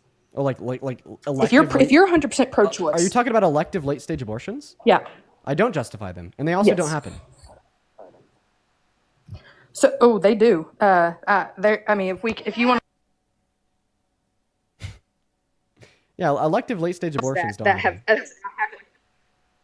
Okay, where's your facts on that? Well, the fact of the matter is I've been debating abortion for the last 3 years, and I've been trying to find one circumstance of a late-stage elective abortion happening at all, and I can't. I can't find one. Not at all, right? Yeah, but my point would be is that I think that elective abortions prior to 20 through 24 weeks are completely morally permissible, as well as abortions born out of rape or life of the mother after that point are completely morally permissible, as well as elective non-lethal abortions after that point are completely permissible. I don't see what you're trying to do, because you're just now talking to me about my view. You're not giving me any pushback on it. Do you have an argument against my view, or should I go back to giving you an argument against yours? Like for instance, you told me that you think it becomes morally valuable the moment it becomes a heartbeat. You don't think that a heartbeat is what makes one's morally valuable. And this would just go right back to the brain dead patient example. A brain dead patient has a heartbeat, yet you don't think it's murder to pull the plug on them. And I'll even take it one step further after that. Do you think that an abortion before 5 weeks is wrong? Yes. So going back to you said yes. I gotta cut you off really quickly because all of a sudden now we have a contradiction. You told me the heartbeat makes it valuable, yet it's valuable before the heartbeat. If 2 plus 2 is 4, then 2 minus 2 is also 4? Sorry, you misunderstood what I was saying yes to. I was saying, going back to your point of the brain dead patient, I did not intend to say that I don't consider if you unplug that's considered technically murder because you are ending somebody's Okay. Well, now you're lagging. You got that MAGA mobile, life. my That friend. if you do pull the plug on a brain dead patient, that is considered. I mean, you're ending somebody's life. Oof, that is a very bad belief. This is what was the last thing you heard? I heard it all. That you do think it's murder to pull the plug on a brain dead patient. No, this is a terrible belief, and I'll tell you why. Do you think that all murderers should go to jail? Like, if you were dictator of America, would you ensure that all murderers were locked up? I would. What about you? I mean, personally, yeah, fair. Okay, right. We just agreed. If we were both dictators of the country, Like, if you can. Okay. We just agreed that if we were both dictators of the country, that we would both lock up every single murderer. Does this mean that you would lock up the doctors that have been pulling plugs on brain dead patients? Well, so define murder for me? Well, now it's about the definition of murder. I don't even think we need to define murder because regardless of what the definition is, you said it was murder to pull the plug on a brain dead patient, which would make the logical implication. So that is who's murder doing just plain and simple one the moment, end of... one moment. We don't even need to define murder. The reason we don't need to define murder is because regardless of its definition, you said it is murder when you pull the plug on a brain dead patient, making the obvious entailment that if you pull the plug on a brain dead patient, you're a murderer, making the obvious entailment that because you think all murderers should be locked up, you think medical health professionals that pull the plug on brain dead patients should go to jail.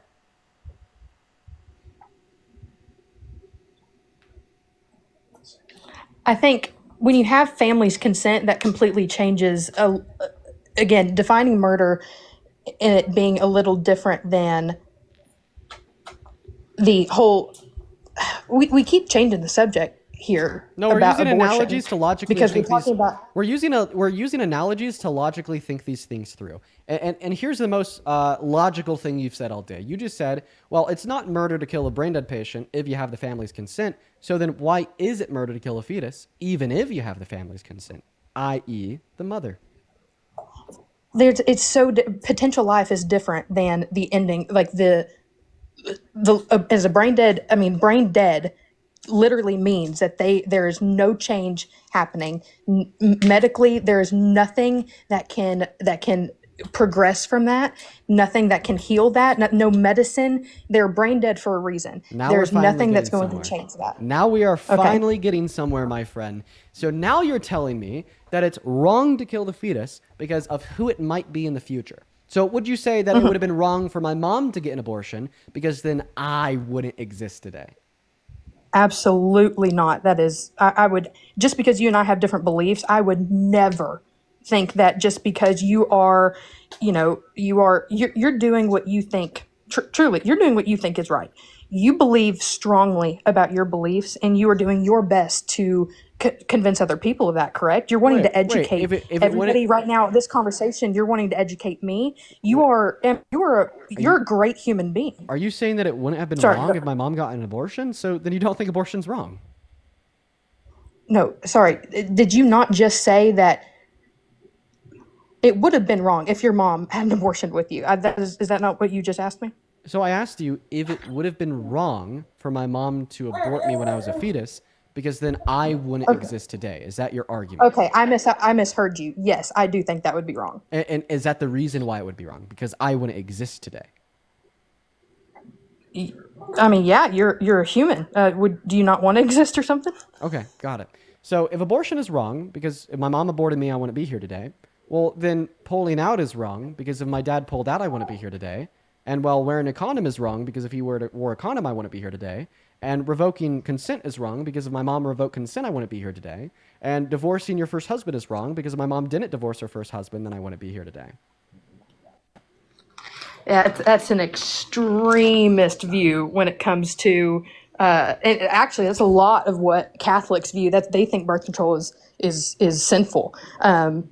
But that also, I mean, at the end of the day, doesn't have anything to do with abortion. Again, we're Well, straying away from the topic The relationship of between abortion. abortion is that they both lead to the same outcome, and you're using this outcome to call abortion wrong. So logically speaking, you'd be compelled to use this outcome to call these other things wrong because it's the same outcome, right? Now, Well, if you think that if it's you an wanna say extremist that- position to say that it is wrong for my dad, it would have been wrong for my dad to pull out because then I wouldn't exist today, then it is just as extreme to say that abortion is wrong because then I wouldn't exist today.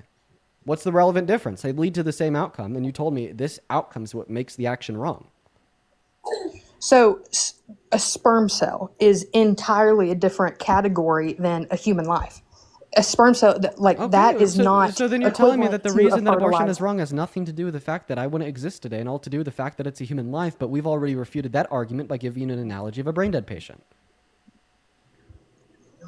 Right? Do you see how you're equivocating between the arguments here? You're bouncing back and forth between calling abortion wrong because it's preventing the existence of future people and calling abortion wrong because it's killing a human. But I've successfully now rebutted both of those positions. I rebutted the position that it's wrong because it's killing a human by pointing out that you don't think it's wrong to kill a brain dead patient. And I've refuted the idea that it's wrong because it's preventing the future existence of a person by informing you and describing to you that you don't think it's wrong to engage in other actions that would prevent the future existence of a person, such as pulling out, wearing a condom, plan B, etc.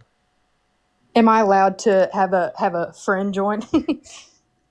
Yeah, for sure. Quickly before they pick up where you left off, I want to thank a couple people. Yeah. Lauren, thank you Yeah, for for $5 sure. over on Venmo. I appreciate you so much for the love, Lauren. As well as Beth, thank you so much for the $20 on Venmo, saying women don't terminate late-stage pregnancies unless it's a medical emergency or something is medically wrong. Her argument is nuts. Women don't carry children that long when they aren't wanted. Absolutely, Beth. You're completely right, and thank you for the $20.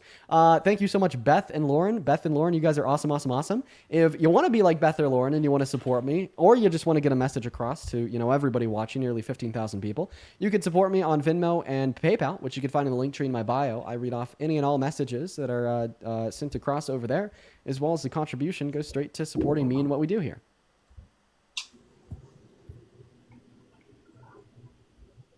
Okay, you good now?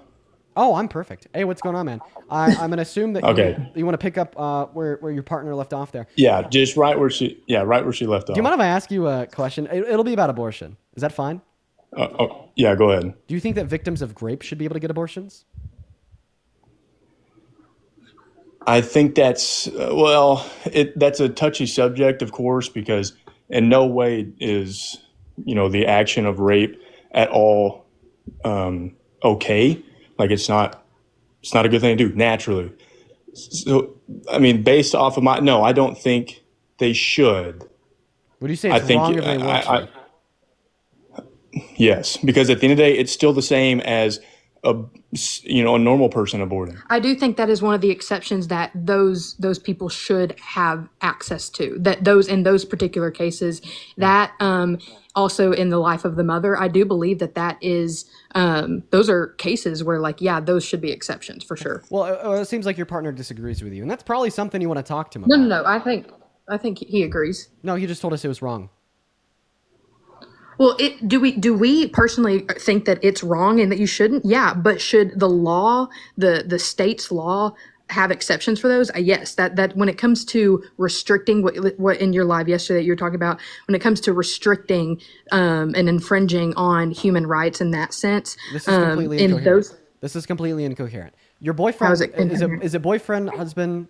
Husband. Husband. Well, your husband just said that it is just as wrong to get an abortion if you became pregnant out of grape as it were to be wrong to get an abortion if you became pregnant out of consensual intercourse. So if these two actions are just as wrong as one another, what standard do you have to differentiate them in the eyes of the law? Legally speaking,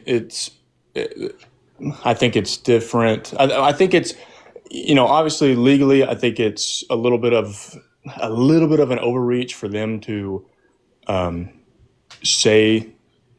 have that strict of a say of, the act. But we both agree that either way, legally or not, that it's wrong. You're pro-choice all the way then. Because if you think that it's government overreach to restrict a great victim's access to abortion, even though them getting that abortion causes a certain level of wrongness, well then by product of that, it would also be government overreach to prevent a non-great victim's access to abortion, given that abortion would communicate that same certain level of wrongness. So why is it government overreach in one scenario but not in the other? Right? And remember that you cannot give me an argument rooted within the idea that it's more wrong to get an abortion if you weren't raped, because you've already communicated that you think they're just as wrong as one another. Well, it's wrong in the sense of a possible snowball effect of if they're reaching into that aspect, where does it stop? Because me and my wife, we don't agree on everything. That's fine. I think it should be illegal, but you have the worry of if they keep trying to overstep past that, like if they just keep pushing boundaries of what they can make illegal when it comes to, somebody's body. Yeah. But Point number one. But with legality aside, we both agree that either rape or not, it's wrong. I want to talk about the legality real quick. So point number one, you said that you guys just disagree on some things and it's fine. I don't think this is a fine thing to disagree on. Like for the wife. Consider this. Because one moment. It's not consider no, this. Do you mind if you allow me to finish speaking, sir? Okay, yeah, go ahead. So for the wife, consider this quickly. Imagine if one of the most heinous, terrible actions conceivable occurred to you and you were raped and you were impregnated. How would you feel if your husband then turned around and said, you shouldn't be able to go get that abortion? In fact, you should be punished by our government if you were to, right? I mean, I don't think that's just a fine disagreement to have. Now to the husband, a counter argument against the notion that it specifically should be illegal it should specifically be illegal to get an abortion as a victim of rape is as follows. Okay, here's an analogy. If you make just enough money to buy yourself food to feed yourself 3 times a day, and for the next 9 months, somebody is breaking into your house by just simply walking through the front door because you keep it unlocked, and they're taking half of your food, okay? And you know that if they do this for the next 9 months straight, they drain half of your resources, there's around a 5% chance that you're going to die, and you are going to be physically malnourished, meaning that you're going to experience pain, trauma, mentally, physically, etc. Do you think that it should be illegal for you to lock your front door at night, prevent them from taking half of your resources, even if it kills them as a result? I mean, that's such a wishy-washy analogy because of the fact that, I guess technically if you would do that, because that person does not need my resources to live. Because is theoretically, it hypothetical that they do? No. Hypothetically speaking, you never said that. Changing the hypothetical. No, because you didn't define the fact that if this person was cut off from my resources, that they couldn't go get someone else. Yeah, that was implied when I said that they'd be killed via starvation if they were cut off from your resources. No, because you're not talking. I get what you're trying to say about relating it to pregnancy. Like I understand that, but the difference is that fetus, that unborn child, has no other way of getting that resources. You're talking about a person within the question that I asked you. Within the question that I asked you, I made that implication. Doesn't make any sense. Now, if you're telling me that implication wasn't clear to you, I'm glad we had the chance to clear it up. Now that we've cleared that implication up, please now answer the question, understanding that implication. Should you have the legal ability, to lock your front door at night to prevent somebody from taking half of your resources, even if they die as a result from starvation because they can't get that food from anywhere else? Should you have the legal ability to prevent them from taking half of your resources, understanding that if you allow them to take half of your resources, you have a 5% chance of dying, you're going to be physically malnourished and experience mental, physical pain, trauma, and so on? Yes, I should be able to lock my door. Phenomenal. So all that you told me is that if another entity is taking your resources without your consent, that you should be within your legal ability to revoke their access to said resources, even if they die. Guess what? That is exactly what a victim of rape is doing when they access abortion. That's just... It has the same premise, but it's not the same situation. Well, it's a premise that matters. The conceptual relationship between the two circumstances is the conclusion that we formed from your answer to the hypothetical, which is that you are under no obligation to provide your resources to another entity without your consent, even if cutting them off kills them. That conclusion absolutely applies perfectly to the circumstance of a great victim accessing abortion. Well, naturally, when you form a trapping hypothetical to where it doesn't make sense, where I shouldn't be legally able to lock my door. But morally speaking, and based off of faith, you don't fight an evil with an evil. Well, you just clarified it's not an evil. You just clarified that it's not an evil for a grape victim Ending to life get an is abortion. ending. Well, what's ending ending life what's ending is, what's ending is the life of the fetus evil, would yeah. be the fetus no longer having sustenance provided by the victim of grape, right? And you See, just clarified no, that because you are now under you're basing you it just clarified purely on you your just clarified. hypothetical that you said that. Yes, I am purely basing it on the idea Yes. that you formed the conclusion that it is not morally wrong to stop providing your resources to another entity that's taking them without your consent, even if it kills them.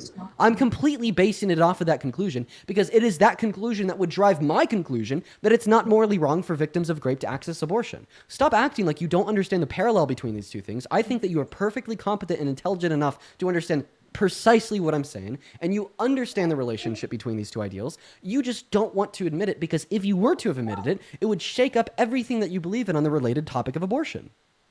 So me again, we're bouncing back and forth.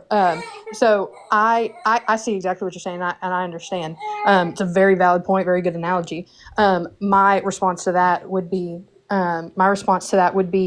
that in your analogy about locking your doors and cutting off that availability for them to take from you for them to live, that's completely different. When you abort a baby, you are physically going in, ripping apart limb by limb, and actively killing the baby. That is completely different. So now, I mean, this is going to be a little bit of a jump here. You just justified abortion pills, by the way. I just want to let you know. So abortion pills, I just simply cut off the supply of progesterone to the fetus through the umbilical cord, which starves it.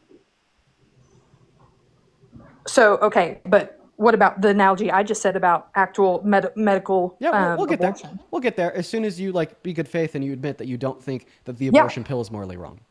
I still think it's morally wrong, Right. but So then you're not upholding the logic that you're telling me, because you just told me that I made a perfectly good and valid analogy demonstrating that my point is true. However, your response to my point would be that the difference is in one scenario, they're dying by product of the fact that you're cutting them off from the resources. And in the other scenario of abortion, you're literally killing them by ripping them up. However, with the abortion pill, they are dying by product of you rejecting your resources to them, which would perfectly align with the apparently valid good analogy as you described it, meaning that you would have to be forced into conceding that you do not think that the abortion pill is wrong, given that you think my analogy was valid and good. I still think it's wrong. Okay. I mean, so then you're acting irrational. So if you affirm that my analogy was valid and good, if you affirm the conclusion that it yielded is that it is not morally wrong to stop supplying your resources to another entity that is taking them without your consent, even if it kills them, and you affirm that's exactly what the abortion pill is doing, yet you also affirm that the abortion pill is morally wrong, then you are literally affirming a contradiction. Affirming a contradiction makes you irrational, because contradictions cannot be affirmed, as contradictions are always false. You're also wording it as the entity compared to an infant. You're saying as the entity is the bad guy. But in this instance, the infant has done nothing wrong. So you're punishing the infant for something it hasn't done. And yet in your analogy, you're punishing an intruder is how you're framing it. So that's two different entities in this situation. So now you bring up a good point, a quasi-good point, that, well, the difference between the scenarios is that the fetus is not intentionally taking your resources from you without your consent. Meanwhile, the home intruder is intentionally taking your resources from you without your consent. The only thing that we need to do to account for this in the hypothetical is to make the home intruder a sleepwalker. They are no longer intentionally taking your resources without your consent. Okay. Yet the same conditions would be true. You would be physically starved and possibly would die as a result of this if this were to occur for the next 9 months. And I bet you would still yield the conclusion that it is still morally permissible for you to lock your front door at night, even if this sleepwalker was unintentionally taking half of your resources. I mean, that's still just... Let me know when. No difference. Difference now. The sleepwalker didn't mean to do it. The sleepwalker didn't intentionally do it. So how can we possibly morally fault the sleepwalker for doing it at all? The same way we couldn't possibly morally fault the fetus for taking the mother's bodily resources at all. Well, I mean... It's just the way you're framing it. Well, how about this? Whenever a sleepwalker starts walking into your house and taking all your resources and you got to lock your door and they punish you for locking your door against a random sleepwalker, you let me know when that happens. Because, I mean, that's that. Right, at this point, you're just going to keep... No, listen, you're just I'm changing. You're changing the hypothetical to fit your narrative. every single because I busted you on it, So and then you change it like, okay, I'm well, changing. what if they're innocent too? This isn't a bad faith debate tactic. In fact, let me describe. This is a good faith debate tactic. You were successfully able to point out a big difference between the hypothetical that I gave you and the circumstance of abortion. It would have been bad faith if I were to deny that that was a significant difference. It would have been bad faith if I were to deny that that difference is possibly morally relevant insofar as yielding different conclusions. But instead, I was good faith. I accounted for the difference, Yes. and I reframed my hypothetical. Just Yes. because Okay, and the one last point, I'm actually not changing the hypothetical to fit my narrative. In fact, I'm doing the opposite. I'm changing the hypothetical to fit your narrative. Okay, so tell me why in the sleepwalker hypothetical. Explain to me why that if this is just a random sleepwalker, if I lock my door, why can this person not go to another house? So you usually don't need an explanation for the parameters that you would set forth inside of a hypothetical scenario, as the only thing that is relevant is the conclusions that you would yield from the parameters themselves.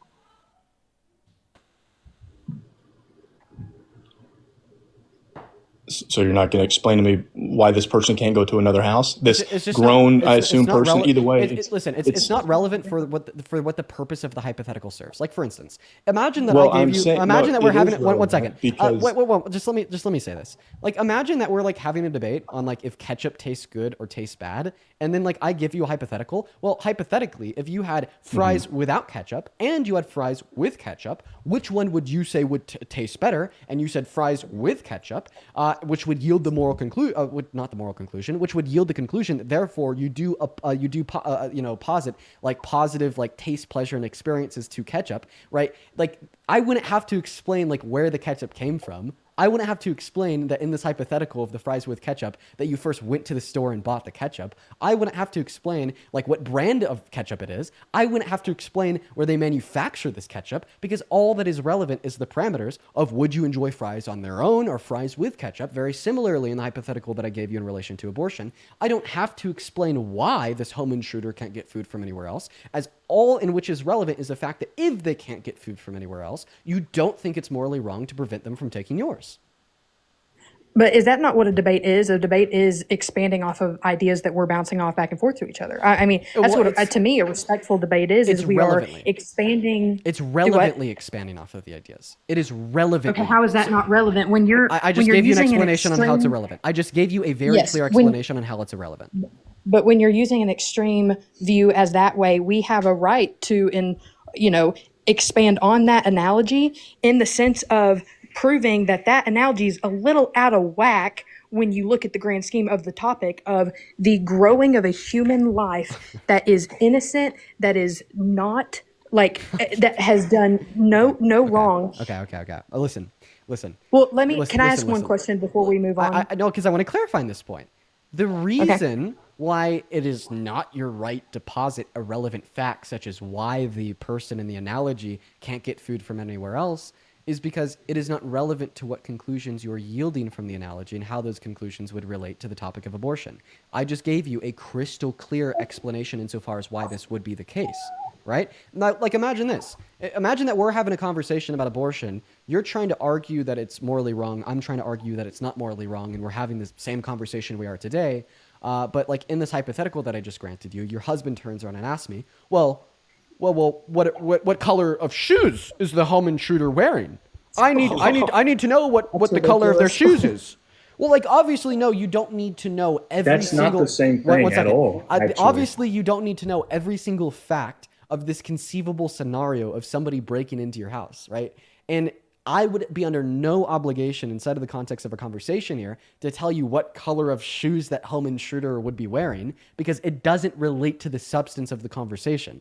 Very similarly, right, giving you some like descriptive explanation insofar as why this person can't get food from anywhere else, I don't have to give you an explanation for that as it doesn't relate to the conceptual substance of the conversation, right? Like, I mean, if you want one, I could come up with one. We'd just be plain pretend. Maybe this person can't get food from anywhere else because you live alone at a cabin in the middle of the woods and the nearest society is 5,000 miles away. Maybe they can't get food from everywhere else because they've already tried to take food from every other house and every other house has already locked them out. You're the last house in a 5-mile radius that hasn't locked them out. You know, like these are all just descriptive explanations insofar as why maybe they couldn't have gotten food from any other house, but it's just completely irrelevant to the purpose that the analogy serves. Okay, all right. Good points. You've made your side of things pretty clear on that fact. And yeah, I mean, I think in a sense of you know, right now where we're at, we're just kind of at a, I don't know what you'd call it, an impasse in the fact that I think that analogy is a little extreme. You don't, and that's fine. Can I ask you a question about that's just something you simply said not the way earlier, to real come quick? on. That's just not the way to think. That's just not how you think, okay? Because when you were using your brain, when you actually were thinking, you called this analogy good and valid. But then when I showed you how this analogy would refute your own belief that abortion is wrong, all of a sudden the analogy is extreme. You are doing the same thing that last crazy cult member did of attempting to construct reality with your beliefs instead of letting reality inform your beliefs, right? That is your issue. You prefer comfortability over truth and consistency, right? And honestly, I want you to be uncomfortable. I need you to be uncomfortable. It is so important for you to be uncomfortable and concede to truth, reason, fact, and logic because the livelihoods of 180 million American women and girls hinge on it, okay? The lives of the 60 pregnant victims of rape that are denied access to abortion in 10 of our states every 24 hours hinges on it. Do you think I give a fuck about you being uncomfortable because you're wrong?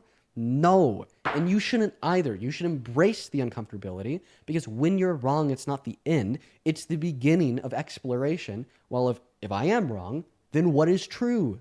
You should embrace that shit. Okay. So speaking of being wrong, you mentioned earlier that there are no such things as late-term abortions past the weeks of 20 weeks, or 22 weeks, you said. There's actually, if you look it up on a simple Google lookup, there's Mississippi cases, a whole article, 375 women injured in late-term abortions. It's 34-page article released. I'll give you, it's by supremecourt.gov. You're missing Let's a see. word. Missing a word. You're missing a very important word. What's that word? Elective late-term abortion. The one I'm looking at says 375 other women injured by late-term abortion. Right. That is posted by the Supreme Court of the United States. Right. The word that you're missing there is elective. Where are you seeing elective? I'm looking at if we're looking at the exact same thing, I don't know what you're. We're not seeing elective. Right, and that's what matters. You're missing the word elective. So what is your point on that? You're saying that there should be elective there, or? No, it's that when people get late-term abortions, it's because if they don't get the abortion, they'll die. You're saying that this is what this is referring to? This, you've read this case before? Well, I'm just simply saying that you haven't demonstrated sufficient evidence of particularly elective late-term abortions. Read it. I'm reading it here. I can quote it for you if you want. This is not referring to in the life of the parent. Bro, dude, I understand that like speaking wise, the phrase late-term abortion and elective late-term abortion are close to one another, just word-wise. But like, there's a significant real-world difference between an elective late-term abortion and a non-elective late-term abortion. Right? So that's why I'd specifically ask you for data as it would specifically relate to elective late-term abortion. Right? You're trying to equivocate and take any late-term abortion to be elective when that's simply not true. Okay, can you show me and prove to me that there is no research cases out there about elective late-term abortions? Because I think that, and you've got to admit to yourself, now you're thinking that's backwards. Ridiculous. I do not have the burden of proof to prove a negative. You would have the burden of proof to prove a positive. Think about it this way. Okay, so can you give me any what proof that the God of the universe isn't a magical unicorn? Oh, you can't give me any proof that it's not a magical unicorn? I guess I am now in the right to assume it is. I mean, my response to that would be the fact that we're living and breathing right now. I mean, that's proof of a living God. That's proof of a magical unicorn that farted the universe into existence? Find me a logical document that says that it is a match. I mean, it doesn't exist. I mean, the thing is what you can say about that, I can say the exact same thing to you. Wait, are you just accepting that you have? Wait, are you accepting that God is a magical unicorn that farted us into existence? No, you're the one saying that. I'm telling you the So exact same thing. So you don't accept that God is a magical unicorn that farted us into existence, even though you can't give me any evidence that is not a magical unicorn that farted us into existence. Therefore, I don't accept that there's any evidence that there is elective late-term abortions, even though I can't give you any evidence that there's not elective late-term abortions. Do you see how that works? Okay. Do you see how this is a clear and perfect demonstration on how when you want to attempt to prove a claim, you have to offer evidence for the affirmative, not evidence for the negation? Yeah, no, that's a fair point. And right now, whipping it out of my butt, no, I don't have evidence right now. I'm sure I could find it pretty easily when you look up. Because here's a question I have for you. Do you truly believe that elective late-term abortions are not happening? Hey, man, I just said I haven't seen any evidence of them. No, but I'm asking you. You're a very intelligent person, and I want you to think logically. I only believe in things if Do you there's think they evidence for happen? them. No, do you think they happen though? I think a rational mind would never conclude that X is the case if we have no evidence that X is the case. So you're telling me that you don't believe that they're happening just because there's no evidence. I only believe in things I have evidence for. Yeah. Okay, that's just okay. Are you going to say it's hyperbolic and insane to only believe in things I have evidence for? I think that's pretty narrow-minded. Yeah, for sure. Okay. Well, listen. I will now stop being narrow-minded. I now accept your conclusion. You've beat me. I now accept things I don't have evidence for. Okay, right? And because I accept things that I don't have evidence for, I now accept that you and your husband are actually AI-generated Russian bots paid for by the Kremlin to invade my stream to spread Republican propaganda. In fact, if you tell me that conclusion is wrong, then you are narrow-minded because you're telling me I can't believe in things unless I have evidence for them. All I was asking was a pretty fruitful conversation of just, do you actually, I mean, just for you to admit they are happening. Wait. I have a question. Because have you ever heard of bias confirmation research? Wait. You didn't respond to what I just said. Do you think I'm narrow-minded for believing that you're a Russian bot paid for by the Kremlin to spread Republican propaganda, even though I have no evidence of it? No, because TikTok actually has rules and regulations that go against allowing AI bots to join lives and to talk like humans like this. So that's actually proof enough for you right there. Okay. TikTok also has regulations against the anxiety pin. Guess you haven't been here for too long. Against the what? TikTok has rules and regulations against the anxiety pin. Anxiety pin? Oh yeah, that's somebody called it a vape or whatever, and he crashed out about it. But that's also why he. It's not a vape. Yeah. I guess I don't know. It was a. We're gonna move on to the next guest. Let's go and get that next guest connected. See you guys. Hop in that queue if you're an American adult that supports Trump, bro.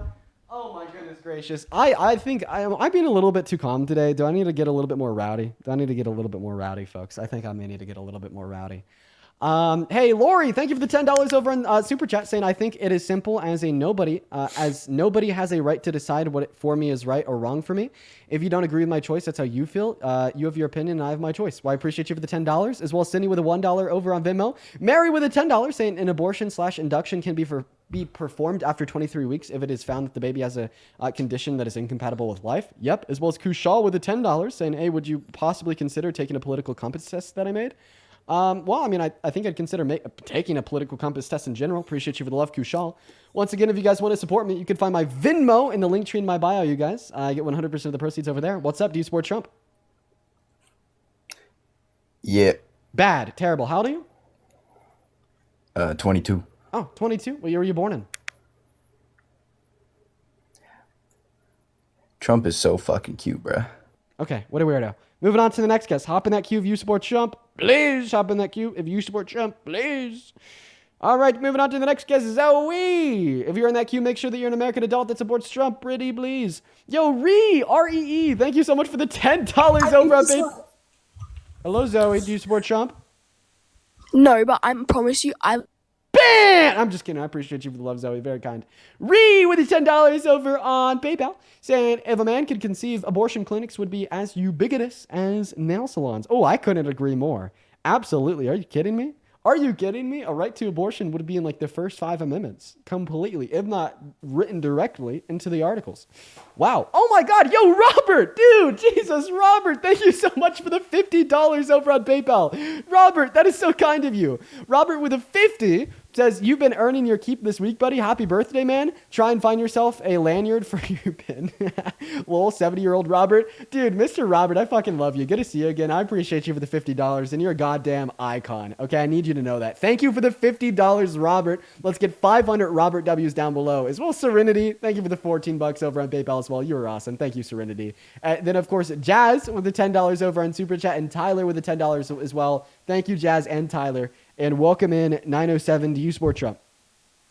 No, but if I could please have a minute. I'm sorry, you do not have a minute, as we are going to be hard on the rules of the live. Everybody, I will very politely request you to follow the rules of the live, and if you do not follow them, you're going to be banned. No exceptions.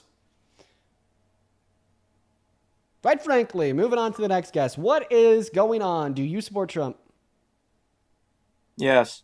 Oh, you really shouldn't do that. He's a very bad president.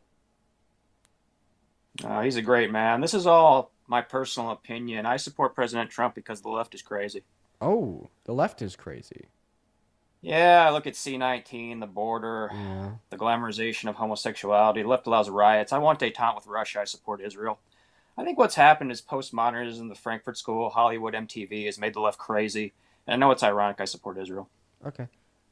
So first and foremost, you said the glamorization of homosexuality. We won't be able to talk about that much because TikTok will take us down. But basically what you're saying is it's crazy if you accept it, which is nuts. That's crazy. No, I believe in tolerance. But hey, real quick, I have a question. Oh, just my opinion. Where on the go ahead. political spectrum from communists to fascists, right, left to right, do Nazis fall?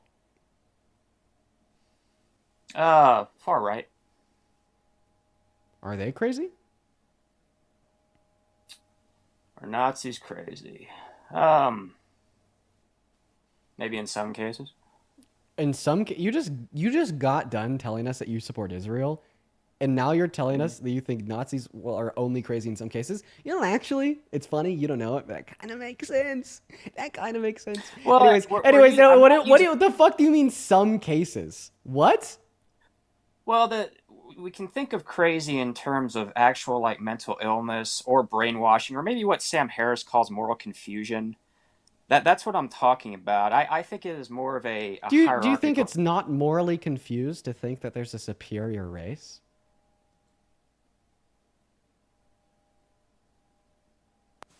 No, I agree. I mean, I don't like Nazis, so. Okay, so I would argue that they're pretty crazy. I'd also argue that our president is pretty crazy, violating the Constitution, telling ABC News reporters he doesn't know if he has to abide by the Constitution, even know if he has to abide by it. And in like 2020, he literally tried to rig the outcome of a presidential election. I haven't seen anybody on the left do that. I mean, he said that windmills cause cancer. That's pretty crazy. His Secretary of Medicine decapitated a bear, then drug its carcass into, Central Park in New York. That's pretty crazy. I mean, let's be real, man. The craziest president we've had in a while is probably going to be the adjudicated rapist, 34-count felon that's boasted about proving on kids that's tried to rig an election and is now taking our constitutional rights away from us. Well, a few things. I never got the C-19 vax despite the totalitarianism of the left in 2021. I like the pivot. I would also say that So can we do this without the pivoting?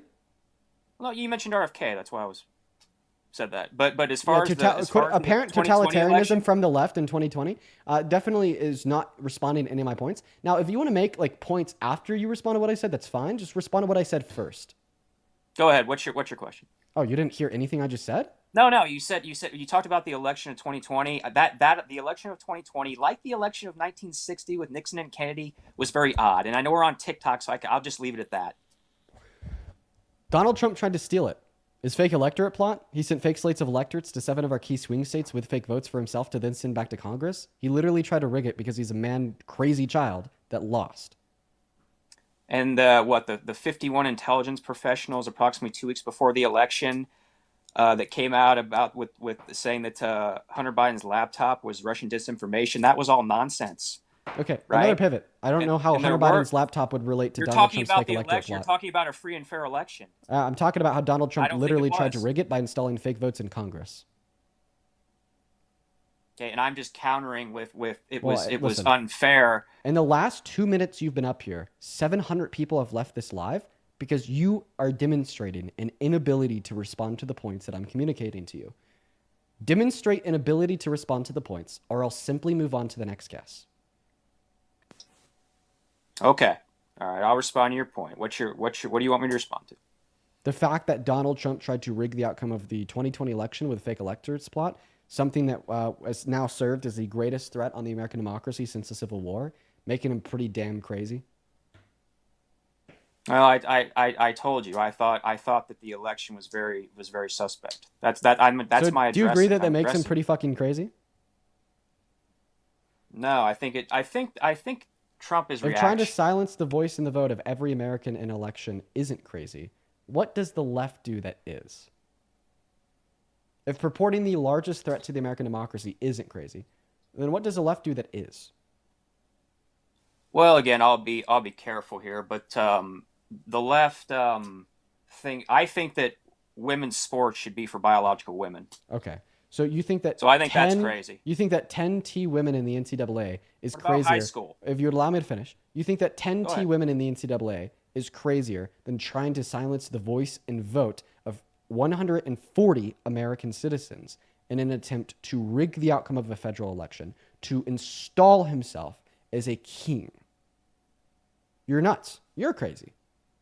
I told you I thought the election was rigged against him. Okay. All right. Well, he admitted to this.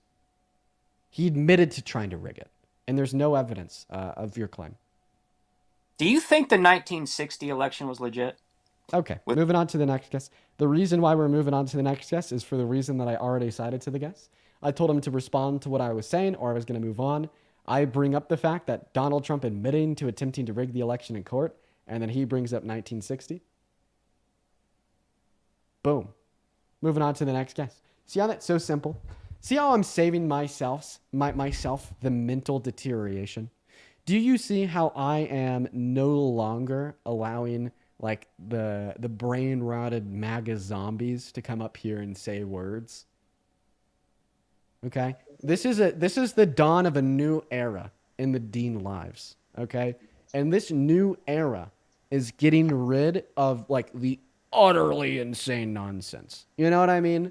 Like, we still have a lot of nonsense up here. We're talking to MAGA. But utterly insane nonsense like that, it's over. It's over. Welcome in, Caden. How old are you? 18. 18. I'm 18. My name's Caden and I'm 18. My name's Caden and I'm 18. Moving on to the next guest. Hop in that queue. If you support Trump, we'll get you pulled up. We got Adam connecting. Yo, real quick, Serenity. Thank you for the $10 over on Venmo. Thank you so much, Serenity. Show some love to Serenity down below. Let's get 100 Serenity W's. Thank you so much. As well as Brent with the $10 saying going to the beach right now. Going to take some awesome sky pics. Hell yeah, Brent. That's a core experience. Thank you so much for the $10. Amanda with the $13 saying 13 because Taylor is engaged. Duh. And because I freaking love you and everything that you stand for. Well, thank you, Amanda. I appreciate you for the $13. And Terrell with the $15. Thank you so much, Terrell. That is incredibly, incredibly, incredibly kind. Thank you, thank you, thank you. As well as, yes, I do agree. We do need to be talking about Katie Johnson more. Thank you, everyone, so much for the love over on Venmo. Welcome in. Are you MAGA? Stop hitting your vape, buddy. Age, please. Stop hitting your vape and saying it's... All right. Well, it's a minor, but it's also an anxiety pin. Thank you so much. Moving on to the next guest. All right. Welcome in. Are you MAGA? Yes. And age. Age, please. 18, 2007. Oh, no. Okay. All right. So why do you support the worst president of your 18 years of life? Well, I support that president because out of the two candidates, he's the better one, in my opinion, because I feel like the Democratic Party has failed to do anything the past 4 years. And between 2016 to 2020, Trump has done more for the border, more for the economy, and more for the country than the Democratic Party ever has or ever will. Oh, can we play a fun game? Yeah. Okay. All right.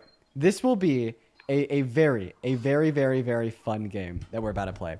Because you just suggested that the Dems did nothing and Trump's doing everything. So here's the fun game. Yeah. I'm going to name one thing that Okay. the Biden-Harris administration did in their 4 years. And then you're going to name something that Donald Trump has done in his 4.5 years. And we will see who runs out first. Okay. I'll start. The Biden-Harris administration Okay. passed the PACT Act. That was an $800 million investment into the expansion of VA healthcare benefits. Your turn. He I'm gonna be so honest.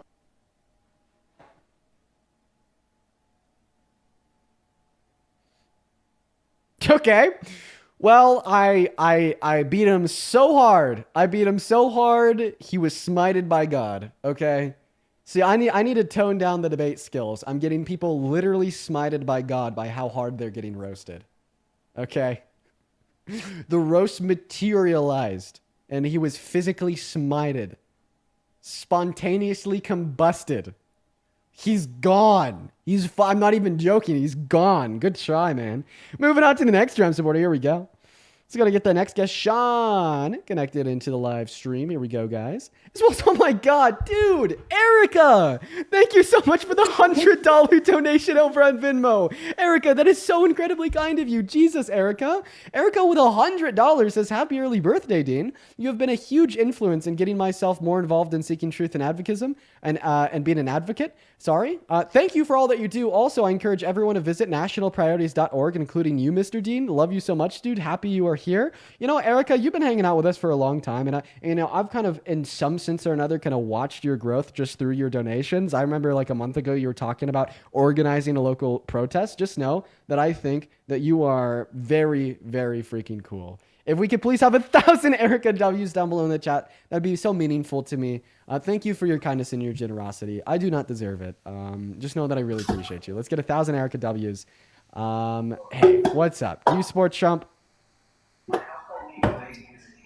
No, they're not here. We're going to move on to the next guest. Everyone, just do be patient.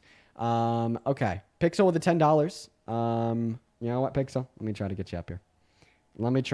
Pixel. You've been waiting. You've been watching. Let me see if I could find you in the queue. Where are they at? Pixel, I'm going to be honest. I'm not seeing you. I'm going to be so honest. I'm not seeing you. I'll look. In the meantime, I'm looking for Pixel to bring up everybody. Make sure that we are double tapping away in that phone screen. Oh, wait. I found him. I sent them an invitation because it looked like they left the queue. Okay. All right. Moving on to Right Side Rising. I think I found you, Pixel. I sent you an invitation. Welcome in. Do you support Trump? Yeah. Okay. Age, please.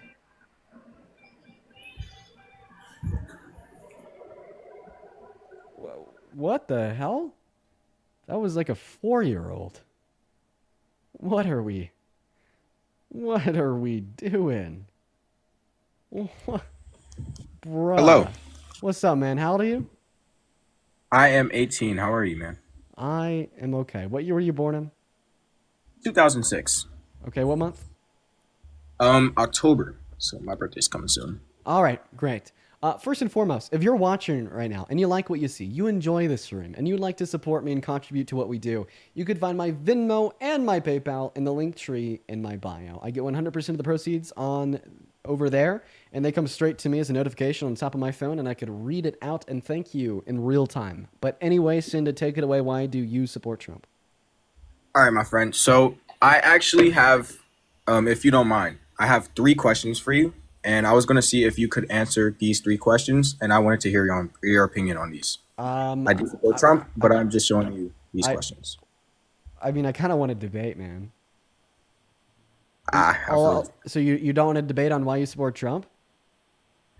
I mean, no. When I'm trying to... Aw, man, you have a good rest of your day then, bro. Let's go to move on to the next Trump supporter. We got Menace connecting.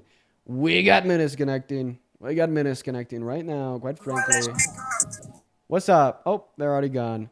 All right, we are going to go ahead and move on to the next guest right now. Everyone, give us a minute. We got Cilius loaded in. All right. Moving on. Oh, and Cilius is out. Moving on to our next guest, Charlie. Everybody, go ahead and give us a minute to try to get that next Trump supporter joining. Okay, all right. Welcome into Sport Trump. Fuck Donald Trump! Base but banned. Get out of here. We're just looking to talk to Trump supporters. Have a good rest of your day. Moving on to Alvin Cumberbatch. What a name. Holy shit, what a name. Alvin Cumberbatch. Hello, Alvin Cumberbatch. Do you support Trump? Alvin, are you with us? Holy shit, Alvin is in the middle of a hurricane. Alvin, I really hope you get that one figured out. Moving on to the next guest. Make sure if you're in that queue, you're an American adult that supports Trump and you want to come up here and debate. Quite frankly, not that many people in the queue are. Quite frankly, not that many people in the queue are. Follow the rules or be banned. We're going to go and get that next guest connected, everyone. Just do be patient. Alrighty, folks. Alrighty, everybody. Guys, give us a minute. I swear to you, we are on the way to getting the next Trump supporter up in here right now to have a conversation with. We got Auto Wealth AI joining.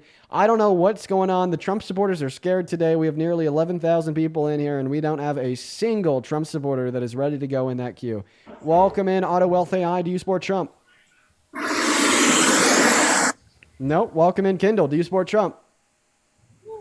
No, but I have someone that Well, sorry, man. I kicked you when you said no. That'd be my bad. Guys, what is going on? What is going on? Oh my god! I'm Hi. sorry. I thought that was really funny. Hi, Dean. Hi. Um. So you Oh have my a god. you have a father with you that you'd like me to debate. Feel free to pass the phone to him. I'd Oh love to chat with yeah. him. I just gotta warn you before you do. He knows about like most of what Trump has done, and the issue is he thinks it's like funny and he thinks he's joking, and Oh, then well, that'll be great. he decided to justify saying that like all people make mistakes, which is really funny. I'll figure it out and I'll have a conversation with him. Okay. Let me go get him. Okay. While they are getting their father. Quickly. I'd like to thank Alyssa for the $10 on Venmo. Alyssa with the $10 says, "Hi, I'm a teacher and you've inspired me to become an active member of my union and working with my local politicians to make a change. Thank you so much for everything that you do." That is awesome. That is awesome, Alyssa. Thank you for being here, and I'm happy that you're getting involved locally. It is so important. It is so important to be locally involved. Okay, Dean, are you good now? Dean, are we good? Oh, yeah, we're good. Yeah, okay. You literally told me. What? You told me that you weren't scared to debate him. What? You said you're not prepared for him. All right. Oh, Okay, all right. so. All right. Well, I appreciate you for trying. You know, you It's okay. donated like at least $50 trying to get up here. So if Yeah. if there is a day where he is prepared, hop back in that queue. I'll keep a mental note of your name and your profile picture, and I'll happily talk to him. Okay. I'll keep you in mind. You seriously did spend like $50 through donations, getting my attention to get up here. So I'll keep a mental note of you. If your dad's ever prepared, you'll be first in line. Let's go to move on to the next guest. What's up? Do you support Trump? Yes. Okay. How old are you? I'm 6. Fuck. Bro. Dude, we have a bunch of kids today. Oh my goodness. What's up? Band? Okay. Moving on to the next guest. We have a bunch of children in the live today. What is going on? Sarah, thank you for the $10 saying when debating my aunt on abortion, she says if you can't control yourself. Go sign up for the softball game. A child? Dude, this is not a daycare? What is going on today? We got John loading up. Sarah with the $10 says, when debating my aunt on abortion, she says, if you can't control yourself and have a kid, that's on you. I responded, so you're going to punish the child too. She genuinely looked at like she'd never considered the child once in all her years, as she is a pro-lifer. Many of them don't. Welcome in. Do you support Trump? Yes. Okay, could you speak up a little bit or get a little bit closer to your phone / mic? Is this better? It's a little better. Do you have any like type of Bluetooth device connected that you're talking to me through? No, just through the phone. Now it's good. Okay. All right. So how old are you? I'm 40. 40. And why do you support Trump? I like how he got NATO to pay more. Oh, quickly. Do you mind if I ask you what time it is? 7:20. 7:30. Okay. All right. So take it 7:20. away. So you like how he got NATO to pay more? Okay. I think he was able to do that. I think that was pretty inconsequential, though. Why? Why? I mean, what material outcomes does it produce that like are beneficial to the world, or even here at home in America? Like I'd say, it is significantly more consequential for him to stop giving healthcare to 10 million low-income Americans in a bad way than it is consequential for him to like ask other people in NATO to up their like local defense budgets in a good way. Right? Not to mention that he's like pretty anti-NATO. Like he said, he wants us to pull out. If they don't pay their fair share, right? Can you respond to anything that I just said? The inconsequential. I think it helps to increase the strength of NATO for them to be paying 5%. I just said that it is more consequential in a bad way for him to take healthcare away from 10 million low-income Americans than it is consequential in a good way for more countries in NATO to be paying more for their own defense. Do you agree or disagree with that? Yeah, I think it's more consequential for healthcare, definitely. Okay, so this just means that you think he's done more harm than good, and I only gave you one way he's hurt us. So why do you support Trump if you agree that he's done more bad things than good things? I like that he's more for peace also. He's not more for peace. What the hell? Are you kidding me? We're talking about the same guy that tried to rig the election in 2020. The guy that said undocumented immigrants are escapees from mental institutions, prisons, and violent criminals. He literally falsely inspired whatever the opposite of peace is to intentionally scare people into hating 11 million people in this country just so he could win the election. He won the election on the back of a prevention of peace. Sorry, I was referring to like peace with countries. No, not within the country. Oh, he's not for peace in countries, or else he wouldn't have planned and ordained the ethnic cleansing of Palestine with Netanyahu, and he wouldn't have taken money away from Ukraine, even though that made them weaker, and it emboldened Russia to launch their largest attacks yet. He also wouldn't have been imposing allies on every single one of our countries. You know, how peaceful is it that there's now 27 countries in the world that won't even ship parcels to America? So with Ukraine and with Israel and Palestine, so I think we don't really know what's the full truth, because it's all like it's I mean, firstly, the news agencies are not allowed in, and the reason they're not allowed into Gaza is because if they were, then they would be recording some very heinous things. And, you know, the handful of news individuals that have gotten into Gaza have been, one, killed by Israel, like every single remaining Al Jazeera media individual in Gaza, and two, would be capturing shit like the IDF raping children, or Israel dropping bombs on schools where you could see the figures of children burning to death, or Israel dropping a bomb on a hospital, killing people, and then humanitarian aid workers trying to see if there's anybody in the rebel and then getting bombed for a second time, right? But I mean, this just shows like all the bad things that are going on in Palestine, right? Not to mention what I claimed is that he specifically orchestrated an ethnic cleansing with Israel of Palestine, which is true. He literally did a press conference with Netanyahu where they agreed that they wanted to force out all of the remaining Palestinians on the Gaza Strip, relocate them to Jordan and Egypt so then they could level the Gaza Strip and build a Riviera to gift to Netanyahu. And that is definitionally speaking ethnic cleansing. Okay? You cannot sit here and tell me that a president that has literally orchestrated a plan of ethnic cleansing of over 1 million people is for peace. with all due respect, you're saying that you're assuming that they are not letting the news agencies in and you're assuming that they will catch bad things, right? I didn't make any assumptions. I only gave you facts. I only No, give but facts. but It is that's a an- fact that they've killed the remaining Al Jazeera media members on the Strip. It is a fact that media individuals on the Strip have captured videos of 5-year-olds being burned and hit schools. It is a fact that people with cameras on the Strip have caught hospitals being bombed and then humanitarian workers going into where it was bombed and being bombed again. These are facts. These aren't assumptions. These are facts. Right? They've killed every last remaining Al Jazeera reporter on the Gaza Strip. That happened last week. There's no assumptions here. and My friend. the data is from where did it come up from? What's that? Where do you get the info from? Israel. Israel actually admitted to killing every remaining Al Jazeera journalist on the Gaza Strip. Really? I mean, I didn't come across that news though. Yeah, look it up. Okay. Okay, but I mean, he stopped a few wars, right? Bro. Oh, complete fucking deflection? Oh, he's only pro-ethnic cleansing, but he stopped a few wars? No, he hasn't.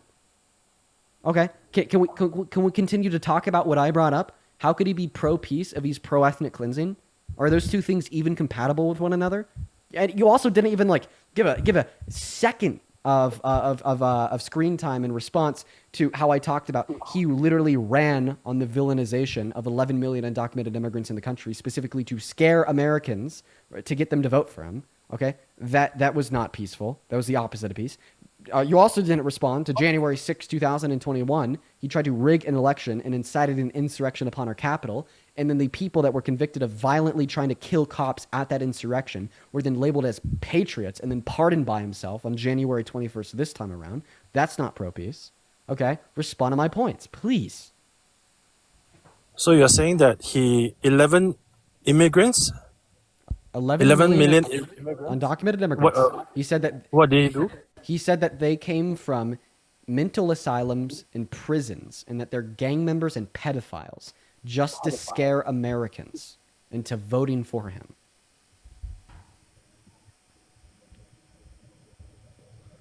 I disagree that he's referring to all 11 million though. Bro, I'm going to go to Donald Trump's TikTok account and I will play you a video of him saying this. Listen to what he says. Surge is costing Americans money that they don't have. It's bankrupting many Americans. Millions of people are pouring into our country and they come from prisons and they come from mental institutions and they're terrorists. We can't let it happen. We got to bring back... Okay, so you were proven wrong. So he said millions are coming from and there are I mean that doesn't state that 11 million are all terrorists and he said they. I mean I see it differently. He said that they are coming in, but not all 11 million are. He said they. They is a term of generalization. I think I doubt he's saying every one of them. Well, that's the implication when he says they, right? Like, not only is it just like the implication, grammatically speaking, but it's also just the implication that he knew would be yielded from the video. When you talk about a group of people, undocumented immigrants, and you say they escaped mental asylums, you're using the term they as a reference, as a generalization of all undocumented immigrants. That is like how the term they works in reference to a group of people. It's like, I feel as if you're just being deliberately obtuse. I mean, I'm not deliberately, I'm just saying that I feel that he's not saying all of them are. Okay, but facts over feelings, get off my live. We're going to go ahead and move on to the next guest. Right? Yeah, because I'm not playing that fucking game with you. Because that game pisses me off. The game where you make a statement, then I explain to you why you're wrong, you ignore my explanation, and you repeat the statement, and then I explain to you why you're wrong with more nuance, and then you ignore that explanation, and then you repeat the statement again. God damn. Oh my God, that game pisses me off so much. Welcome in. How old are you? I'm 19. I'm sorry. I kicked you. Feel free to hop back in that queue. I understand now that... Sorry, the sounded like a 13-year-old boy. Feel free to hop back in that queue. We're going to go ahead and move on to the next guest. Like I said, I apologize. It was just that sounded like a 13-year-old boy, and I just reacted very, very, very quickly. No, let me tell you guys what the Trump supporters will do. So they'll make a losing point. I'll describe to them why it's a losing point. I'm making sense. They're not making sense. And then when they realize that I'm right and they're wrong, they'll ignore it and repeat themselves. The tactic is, well, if I'm wrong, I'm going to make it so at least Dean can't be right. Welcome in. Do you support Trump? Cody? Is not here, so we're going to move on to the next guest. Like, that's the game. That's the game. Oh, God, it pisses me off. Moving on to Simon. Yo, Pixie, thank you so much for the $20 on Super Chat. Thank you so much, Pixie. Let's get 200 Pixie W's down below. Saying, hey, Dean, before I go take my nap, I just wanted to tell you how grateful I am for you. You've really helped me care much more about politics. I used to not care as much, and you've really changed my mindset about that. Thank you so much. I appreciate you for the love, Pixie. You are fantastic. And thank you. Thank you for being here. Thank you for being here. You're awesome. Welcome in. Do you support Trump? Kinda. Age? I turned 18 and so. Goodbye. Moving on to the next guest. If you're in that queue, make sure that you're an American adult that supports Trump. Please make sure that you're following the rules. Moving on to the next guest. All right. Who do we got? We are going to go ahead and load up that next guest, Angelina. And in the meantime, Maya, thank you so much for the $30 over on Venmo. Maya, that is so kind of you. Thank you, Maya. Let's get 300 Maya W's down below. Thank you so much for your contribution. Maya with the $30 says, just wanted to say happy early birthday. I hope your next year is a good one. Keep doing what you do. Thank you so much, Maya. That is incredibly kind. That is incredibly kind of you. Thank you. Thank you. Thank you. Thank you. Moving on to the next Trump supporter. Hop in that queue if you're an American adult and you'd like to come up here and have a conversation with me. Please only hop in that queue if you are actually MAGA. And if you'd like to skip the line and come right up on this stream, let me know down below in that chat by dropping a MAGA with your name. What's up? Do you support Trump? Oh shit, my bad. I didn't know I was in the queue. Oh, small child. Get out. Moving on to Sam. All right. All right. Let's go and get that next guest connected. What's up? Do you support Trump? Okay. Sam. Wait, let me get my older brother. My bad. Okay. Sorry, man. I will not do that. We're gonna move on to the next guest, Alexander. Here we go. Hey, what's up? Do you support Trump? Yes. Age? 19. What year were you born in? 2006. That was too much of a guess for me. Moving on to our next guest. We got the real Cecilia. All right. Hello, the real Cecilia. Do you support Trump? Oh, hell no. Cecilia, I love you. And I hope you have a great rest of your day. Based. Moving on to the next guest. Here we go. All right. Let's go to get that next guest, Joseph, connected. Here we go. All right. Joseph said goodbye. Chad, are the Trump supporters just like running away today? Dude, there's 10,000 people here. Why the fuck can't I find one? Come on, guys. Yo, Jacob, are you going to be the one Trump supporter I could find? Yes. Okay, how old are you? I guess you're not. Dude, that's MAGA Mobile. Jacob. My connection is shit. Yeah, dude. Yes. They're either like 13 or on MAGA Mobile. There's no in between. Hello, do you support Trump? No, but I love you. Banned. Guys, stop it. Seriously, stop that shit. I appreciate you guys, but please stop that shit. I want to find a debate. Please respect that, you guys. Please. Seriously, please. Hi, are you MAGA or banned? Banned. Moving on to the next guest. Come on, guys. What are we doing? Let's go and get that next guest connected. If you support Trump, hop in that queue, I'll have you up. Vivid, thank you so much for the $20 on Super Chat, saying bought my son his birthday presents today. 1 second. Bought my son his birthday presents today for his September 1st birthday. So here's yours. Vivid, that's very kind of you. And please wish your son a happy birthday for me here on Monday. I appreciate you so much. Thank you, Vivid. Let's show some love to Vivid down below. Let's get 200 W Vivids. What's up? Do you support Trump or are you banned? Hi. I support one thing he's doing that might be a debate for you. Okay, overall, do you think that he's a better president than Kamala Harris would be if she was elected? I don't think I have enough information to actually answer that question. Banned. Moving on. Here we go. Ban. Take a good look at the rules before we gotta ban ya. Go ahead and put a back with your H symbol in the chat if you want to join. That's right. Oh, Tommy. I haven't talked to Tommy in a long time. Tommy, how long's it been, man? Man, it's been a while. Yeah, you still riding with Trump? Yeah, man. Oh, dude. I mean, listen. Last time you came up, I mean, we've done a lot of discussion about economics, right?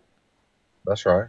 All right. Do you want to talk about something that's related to another really important part of the American society? Do you mind if I ask you how you feel about Donald Trump's attempted authoritarianism in passing executive orders that explicitly violate the Constitution? Which one will that be? 14160 and the one he passed 3 days ago on burning of the American flag. Yeah, so burning of the American flag in my day, we always thought it was treason. I mean, I was always coached to believe it was treason and against the law. That was per my grandfather, who was chief of Lake Worth Police Department for like 18 years. So under my understanding, it's always been illegal and what years to, did he serve to as burn the it, but I chief? could be wrong in that. Wait, what years did he serve as chief? Fuck, dude, I don't know. Search Burt Campbell.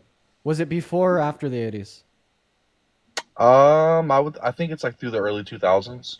Oh, yeah, he was wrong. SCOTUS ruled in 1989 that it was protected under the First Amendment. That was Texas v. Johnson. Okay, well, again, 18 years, 1989 through early 2000. I'm sure in the early days it was. And then at the same time, to me, it should 100% be against the law. So I don't think you should come to our country and literally shit on our flag and our culture and our heritage. Okay. Well, I mean, then it doesn't sound like you're too much like so free speech. What does free speech mean to you? The act to say whatever you feel. Okay. And not, even if it's something that is disagreeable, like burning the flag? Sure. Okay. All right. Well, I mean, you just said that free speech would cover burning the American flag as it does under the Constitution, meaning that you don't think it should be legal. Unless you think that free speech should be legal. Has it 100% been locked in? Because, again, this is something that I haven't heard anything about. You jumped straight into something that I didn't even want to come into this debate today, but I don't even know if that's 100% been passed. Like, I'd have to look into it to see what all it entails. But if you're asking me, like, if I agree with it, yeah, I think that if you come over here and you burn our fucking flag, you should definitely pay a consequence for that. I mean, it's. But I just thought you told us that free speech. I just thought that free speech means even having the ability to say things that are disagreeable, and how. Okay, so you can say fuck this flag. You could say fuck this flag, fuck this country. You could say that all you want to. As soon as you take action, you could flip me off, right? And if you don't touch me, then it's no problem. But if you fucking punch me with your middle finger out, then I'm gonna be like, yeah, dude, that's. Did you know that? assault. Like, actually, you just give a good example. Flipping people off and burning the flag are classified identically, legally speaking, as symbolic speech. Legally speaking, flipping somebody off and burning the flag are identical. That's exactly what I was just saying. So, like, what I'm saying is, like, do you think it should be legal to, like, flip flip somebody off? If you flip me off, that's fine. But if you punch me with your middle finger extended, like, it's no longer just simple freedom of speech. If you're burning our flag, that's a physical reaction, right? Like, you're physically. Does burning the flag physically hurt you? It physically decimates our country. I feel like. I mean, wait. Listen, let's talk about. Physically decimates our country, bro. What are you saying? Hey, let's talk about what I wanted to come here and talk about, and not a fucking flag. If you think that literal fabric is our country, then we have a pretty weak country. Okay, so how do you feel about Abrego Garcia potentially getting shipped to Uganda? I mean, I just think it's another like insane move of the Trump administration. Pretty fucking. But like, you would agree that like the only reason that we even had to bring him back is because it was an administrative error, and we sent him to the only country that we shouldn't have. So I mean, I just disagree with deportations as a whole. Right? So of course I'm going to disagree with that. But I'm saying, like, you do agree though that the only reason that he was even brought back is because of the administrative error and sending him to El Salvador. The only reason he was brought back was because his removal was illegal. Yeah. Okay, but what reason was it illegal? Violated a withholding order per SCOTUS ruling on April 10th. What was it? Okay, so that's exactly right. But what I'm saying is, in that, what was the one reason? What was the reason that? Yeah. What was the one thing, the one place that we weren't supposed to send him? I'm confused on what you're asking me here. So you're saying, okay, so you said it's an illegal deportation, Yeah, I right? think it That's what was you a said? withholding order from El Salvador. That's right. That's Right? exactly what it was. So we sent him again. So That's we why, sent him to the one they place that sent we him couldn't to have. El Salvador because and that was illegal because he had a withholding order forbidding his But what removal I'm from saying El is, would you have Salvador. rathered us instead of sending him to his home country? Now he's potentially facing being sent to Uganda. I mean, if Uganda accepts him, he's toast. He's gone. He's cooked. He's fixing to fly somewhere he's never been before. Extremely harsh. Extremely third world. It's not going to be a very good fun time for him at all. He would have been much better off going to his home country. Yeah, in his quote-unquote home country, he lost 30 pounds in 3 weeks in CCOT. Not to mention that you're asking me how I feel about these things. I just disagree with the mass deportation as a whole. I think it's a sick, crude operation that puts this country last, destroys our economy, and erodes the fabric of a kind, caring, empathetic civilization. Okay, so what was last year's remittance totally via immigrants, undocumented immigrants in the U.S.? Well, I don't think that we would have any data related towards specifically undocumented immigrants. I think that we do have data related towards immigrants as a whole, or at least estimates. And I don't know. $62 billion to Mexico alone. What about the world total? What about the world total? How would I know that? 690 something billion dollars in remittance that's sent as like gifts or quote unquote, I should say gifts. And a large portion of the ones sent to Mexico, they've looked into the data to see Out like of curiosity, would you mind giving me a source for that? Oh yeah, just Google 2024 remittance. Okay, 2024. And you can put, I would put like immigrant, U.S. immigrant or illegal immigrant remittance. U.S. immigrant. Let's narrow it down. Okay. Could you give me a more specific source than that? I mean, you're gonna see all kind of data there. Okay. I mean, you're being intellectually lazy here. I mean, I'd have to like literally go Google it myself to see the exact page or the exact source that I read. But you could clearly see several of them. Okay, I'm not clearly seeing. Are you saying that you don't see you don't see any data from last year's remittance here? I'll go get you a source. Yeah, I just want a reputable source for this. I'm just curious. Honestly, I'm most curious about what the methodology would be for these things. like what is the methodology that we'd use to determine remittance?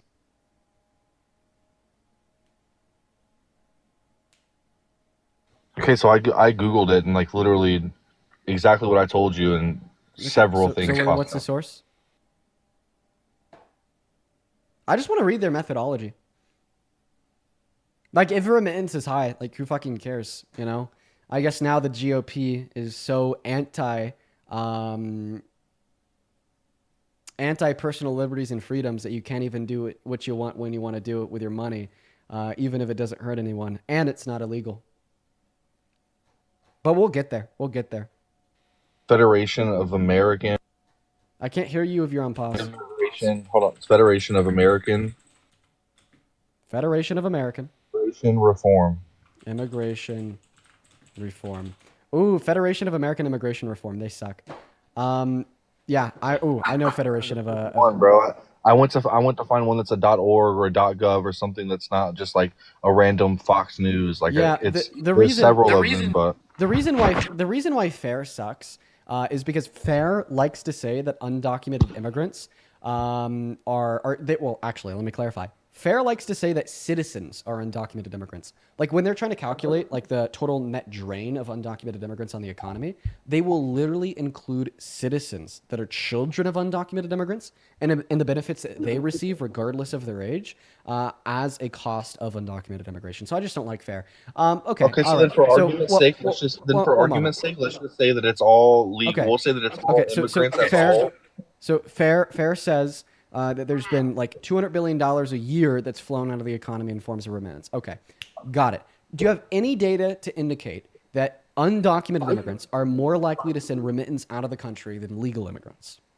100%. Okay, what is that data? I'm gonna give you an example because I don't have like a source off the top of my head. Okay, so you actually don't have data. I can even go as far as sending you paycheck stubs from people that have told me specifically, like, hey man, listen, I need you to send me X amount of money this week on Wise to my fiance's bank account in like Guadalajara or in How is this Chile. supposed to demonstrate that undocumented immigrants as a whole are more Because likely at to that send point in remittance time, than legal immigrants? what do you mean? Was that person legal or illegal in this country, documented or undocumented? And to speak specifically, 90% of the time, these people may have an application and seeking Wait, a work are you visa telling me or a that temporary stay of visa. are you legitimately telling me that your argument for the notion that undocumented immigrants as a whole are more likely to send remittance is that you just simply know one that has? Wait, I mean, what? that's just one example. That's just one example. But do And you, then wait, no, let's take it let's answer take my it a question. step Do you think further. that this Let's singular, take it a step further. Tommy, Hold on, let's take it a step further. no, And then how because can you? do you think that this singular example exists as a sufficient argument to demonstrate that undocumented immigrants are more likely to do this than legal immigrants? Because remember, that's the question that I asked you. So is that Okay, your so argument? how about this? No, I'll change it for you. How about this for Okay, you? change How the about the argument. fact that they're illegal? How about the fact that they're illegal and then they have no ties to land ownership or anything here in this country? They're more likely to send it to their own home country, whereas they can purchase land. Most of them call it building a fortune back home, right? They'll send all of their money back home to save up so that when they're done working in this country and taking all of our money and sending these remittances across the state lines and the country lines, then they go back and use all of our money to live like a king in their own nation. Okay, so there's another claim, right? I'm in So an argument, not a claim, an argument. You can choose not to acknowledge it, but it's a known fact. I mean, anybody who's ever worked in any field. So now your argument is that it's a known fact. So I just want to clarify that your evidence that undocumented immigrants are more likely to send money out of the country than legal immigrants is, and I quote, "It's a known fact." Brother, what are we doing, Tommy? 100%. I mean, you can look. How many people have you known that has entered this country illegally that you had a conversation with about their finances? Why would I tell that to you? I mean, it's just a simple question, right? I'm not asking you for their names or their fucking address. I'm not trying to send ice to their house. Like, I'm just saying, like, how many have you known and spoke to? A handful. Okay, so I've employed several people who were illegal until we helped them get work visas. Still to this day, right now, there's probably 80% of my workload that is Hispanic. And I can tell you that a lot of them, for instance, they will give me cash from their paycheck and say, hey, can you send this money via Western Union to XYZ? Or can you send this via Wise to XYZ? It happens all of the time. All of the time. Regardless and of it's their money, so what am I going to say? No, fuck you. I'm not going to send your money where you want me to send your money. It's like wherever. Listen, Tommy. I understand that you have an ability to orchestrate words and put them into sentences. Okay? But all of these words and all of these sentences are not answering the question I asked you. I'm going to give you one last opportunity to attempt to answer the question that I asked you. Once again, that question was, do we have any evidence to believe that undocumented immigrants are more likely to send remittance than legal immigrants? Okay. Would you like me to go get don't you a interrupt me. source on Don't that? interrupt me, little boy. Thank you. Your first argument for this evidence was by saying that you know a undocumented immigrant that has sent remittance home. That does not demonstrate that they, as a demographic, are more likely to do so than legal immigrants. Your second argument was to say, well, it's a well-known fact. Saying X is a fact doesn't mean X is a fact. You are not the arbiter of truth. So also not a good argument. And then your third argument was to ping pong back to the first argument and tell me that once again you know a handful of undocumented immigrants. Come on, bro. What are we doing? Yeah, give me 2 seconds. I'm getting you a source right now. Zach, thank you for the $20 over on Super Chat saying, imagine valuing a piece of cloth more than human lives. So real, Zach. I appreciate you so much for that, love. Thank you so much, Mr. Zach. We're going to give our friend down here one last opportunity. I don't know if you guys have been able to take note, but oh my goodness gracious. Oh my goodness gracious, everybody. I'm just not putting up with this shit today. Not doing it. Kelly, thank you for the $1 on Venmo. Brittany with a 3. Kelly with a 1. Nate with a 1. And then Bree, thank you so much for the $20 on Venmo. That is BRIE. Thank you so much. Bree says, happy early birthday, Dean. We love what you do. Dean for president. Thank you, Bree. And then Jordan with the $15 saying, my birthday's tomorrow. Happy early birthday, Dean. Have a drink on me. Thank you so much. And then Carrie with the $30 as well. Thank you. All right.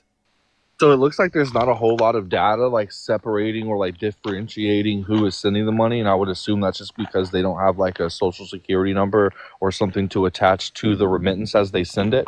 But it shows that for instance, Mexico alone, 95% of their remittances as a whole for the whole country that was sent to their country was sent to them from the USA alone. 95% of their remittance, which was a total of $62.5 billion last year. Mm-hmm. So that's $62.5 billion that whether they were legal or illegal immigrants, they're sending that money out of our country, out of our economic structure, out of our immigrants as a whole, financial right? stability. I mean, again, it doesn't differentiate it, so it doesn't show like how many of them are illegal compared to how many of them. And how much did you say it was per year? year? And I would assume it's because it's all my friend. How much did you say? Internet. How much did you say it was per year? Last year was like 62.5 billion. Okay, you're a business owner. Let's see if you could handle some very simple math. Are you ready? Go. The Congressional Budget Office, which is ran by Republicans and partisan, tells us that immigrants will contribute $8.7 trillion to our GDP in the next 10 years. You divide that by 10, you get $870 billion per year.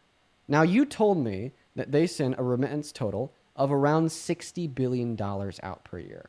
So they contribute $870 billion and they remit $60 billion.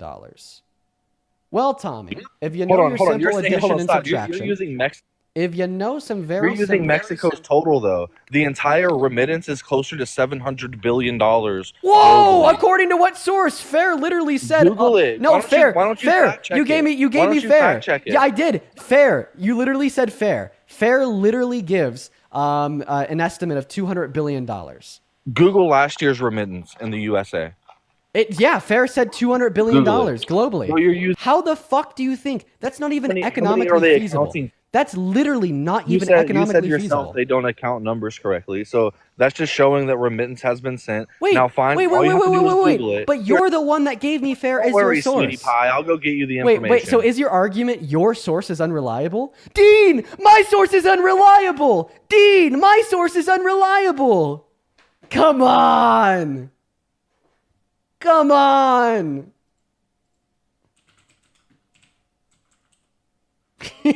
Oh my god.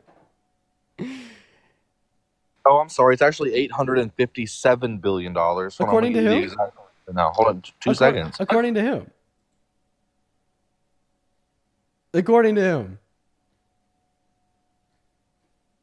Migration data portal. Migration data portal.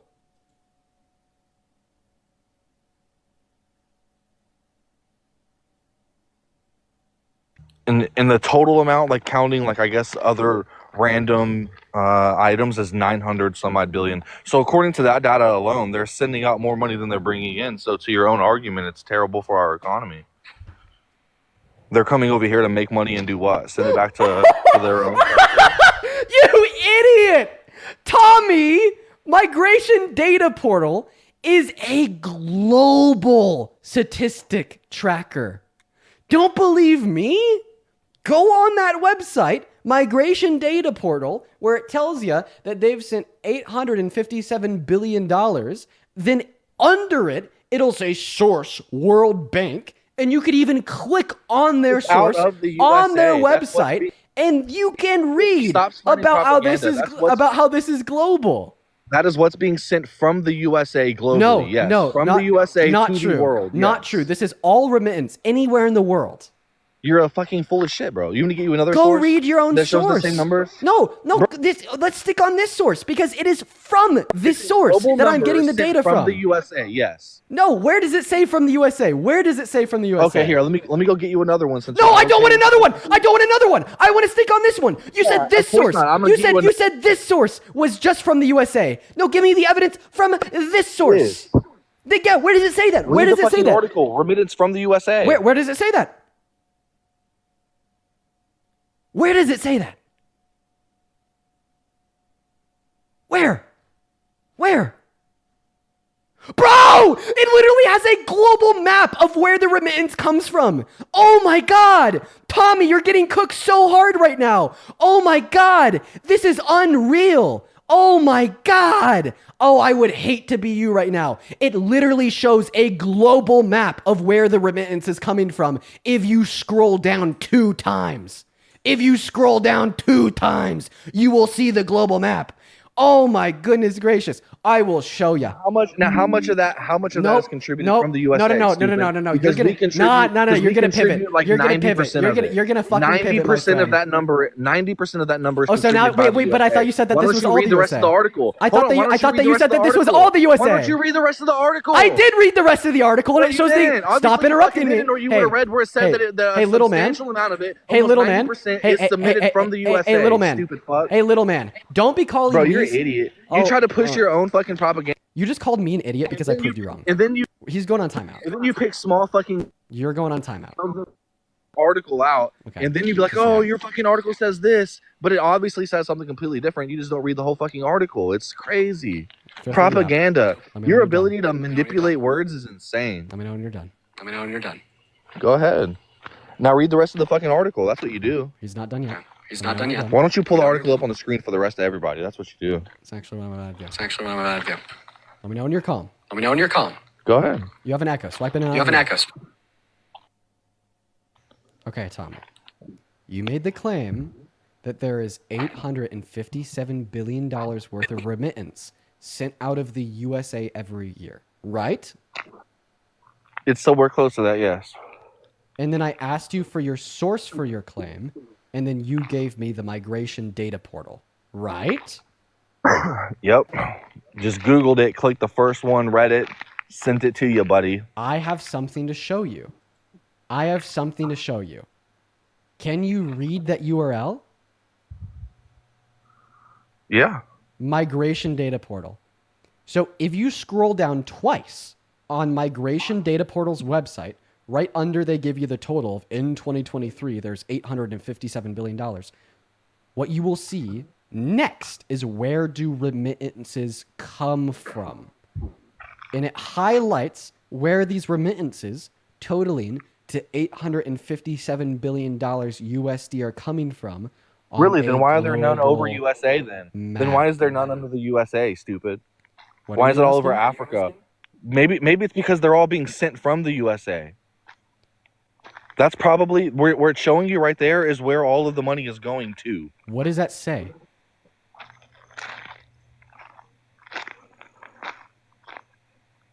Where do remittances come from?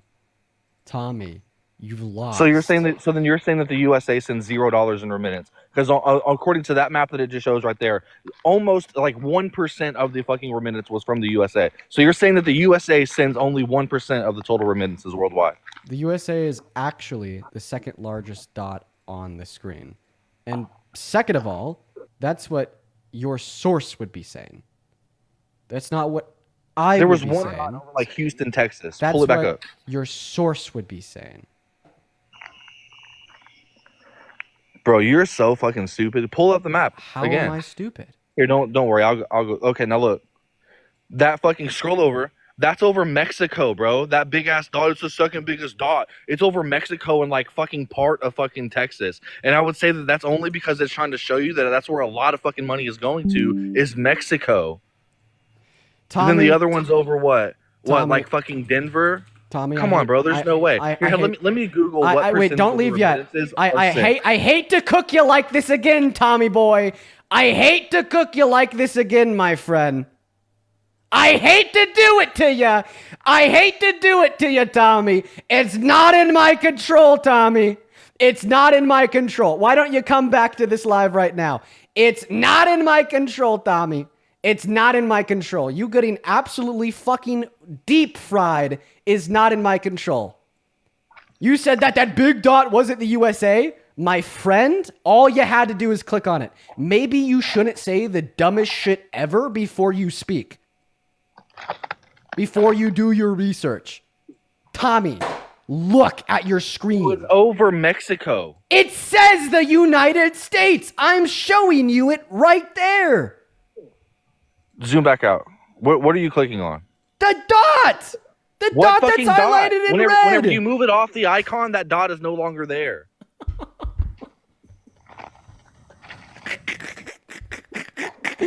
Oh my goodness gracious. Oh my goodness gracious. Listen. Why don't you look up what percentage of the remittance comes from the United States, and then just subtract it from that number, and you can have. Listen. The one point that I wanted right to now, show. you have the exact number right now. The one point that I wanted you to concede to, and now I'm going to remove you if you don't concede to this, is that you said this was a source for remittance from America. Do you still believe that? After I've shown you that this is global remittance. Do you still believe that this is only remittance from America after I've shown you that it's global? I don't know. remittance? I'd have to scroll through there and look and read the whole fucking part of it. You literally go down to data sources. You click on World Bank. This is what I say. This is what it says. And I quote, "The World Bank provides annual estimates of remittance flows globally." Okay, does it show any part that's from the United States? Let me go in there and look at it right now. Don't change the question. You said that this was specifically a source for the United States. The source says it's specifically a source for globally. Do you concede to that? Yes or no? It is an easy yes or no. If you do not make this concession, Tommy, I have no hope for you, my friend. None. No hope. Come back to this live right now, little Tommy boy. I'm looking at it right now. Let me read the chart that you're looking at. Come back to this live, little Tommy boy. I'm right here. Let me read the fucking article. Actually, yes. I am going to have you read the article because I'm going to put it in front of your eyes, little Tommy boy. Can you do that for me? Would that be fair, little Tommy boy? You've left again. I need you to come back right now. Because I'm reading it. I'm reading it. Do you expect me to read it looking at your face? I'm gonna have you read it. Okay, hold on. I'm reading it right now. I have it pulled up. I can hear every word that you're saying. Okay. No. Read this. Calm down. Look at your phone screen. Read this. Come back, my friend. Read this. Yes, I seen that. Read it. I'm being dead ass. Literally read it out loud. I read it. Out loud for all of us. Well, I can only see a part of it on the screen. But that's where it says that they provide remittance flows globally. I seen that. Now let me read. Now let me read the fucking article. Would you agree that this proves you wrong? It potentially to that point could. Potentially, bro. Get your silly, goofy ass out of this live. Potentially, my ass. Potentially. Dude said potentially. He said potentially. Dude.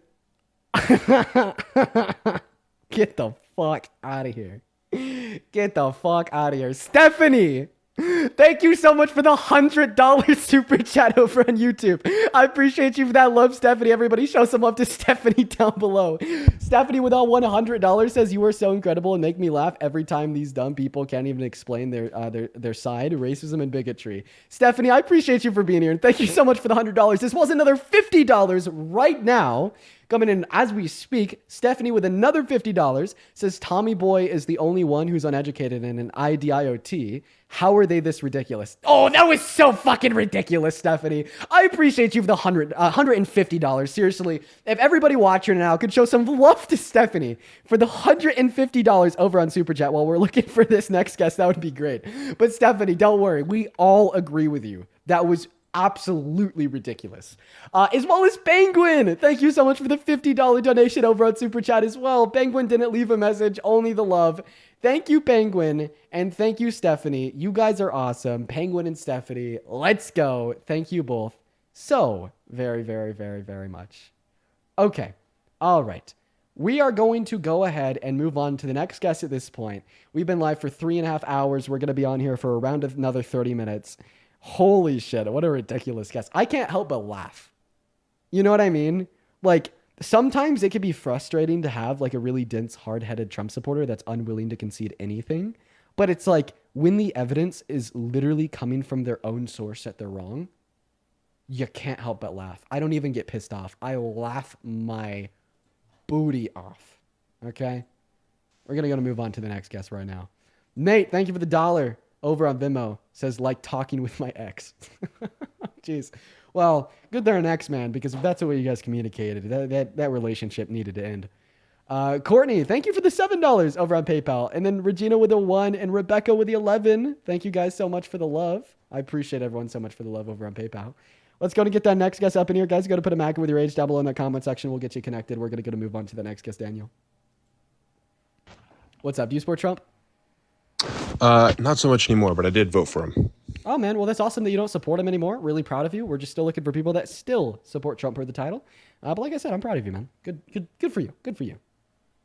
Good for you. Good for you. All right. Let's go to get that next guest connected. Woo! All right. Somebody in the chat says, Dean, TikTok isn't working. We may have gotten a permanent restriction. Unfortunately. Oh, well. Yo! Oh my God! Stephanie! Thank you so much for the $200 super chat. Dude! Holy shit, Stephanie! I want to see 2,000 Stephanie W's down below in that chat right now for the $200. Holy fuck! Oh my God. Stephanie said, you are incredible and I love you. I love you too, Stephanie. Thank you for the $200. Holy shit, I don't deserve that. That is like way too much goddamn money. Thank you so much, Stephanie. Everybody, please show some love. Thank you so much. Thank you, Stephanie. Show some love to Stephanie down below. I really appreciate you and all of your support. Thank you so much, Stephanie. Welcome back in, Trump is King. Thank you here. How are you doing today, Dean? You know, I'm doing good. How did you feel about that last guest? Was he a good debater? Did he beat me? It sounds like he was kind of delusional. Wow. Yeah, Tommy, you're still in here. This guy down here, Trump is King, is one of the most delusional guests I've ever had on this stream. So delusional that I'm not going to let him stay up again. I'm going to kick him. But he just called you delusional. I want that one to sink in. And by the way, yes, he legitimately thinks Trump should be king. What's up? Do you support Trump? 6-7 mango mustard. Children. Moving on. Guys, we're looking for the last Trump supporter of the day. Okay. We're looking for the last Trump supporter of the day, quite frankly. Quite frankly. Hello, do you support Trump? Carrie's not here. Moving on to the next guest. Moving on to Zilly. Here we go. What's up? Do you support Trump? No, Zilly's not here. Unfortunate. Maggie, thank you for the $10 over on Venmo. I really appreciate that, Maggie. That is very kind of you. Maggie with the $10 says, I love watching your lives. Thank you. I appreciate that, Maggie.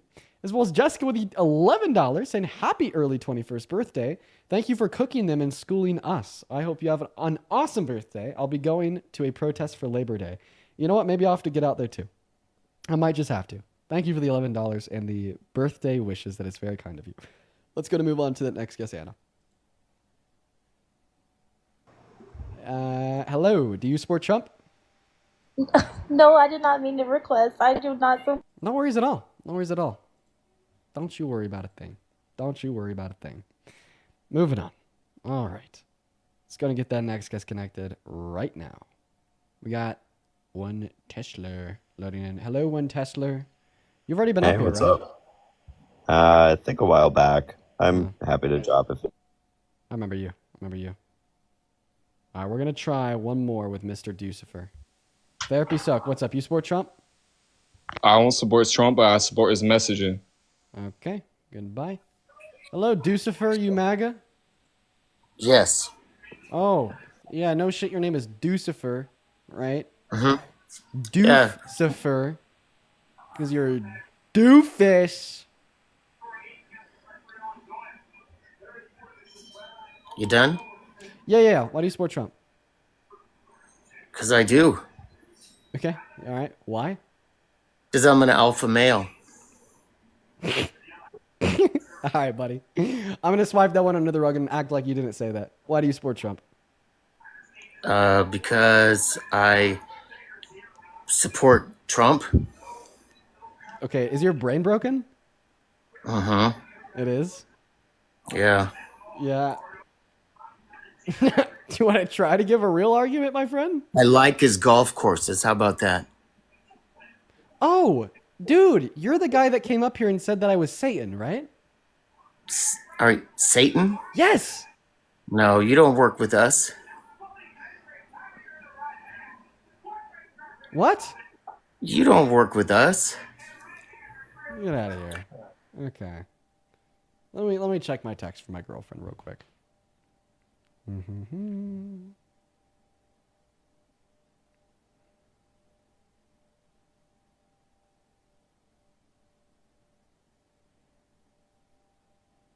Okay.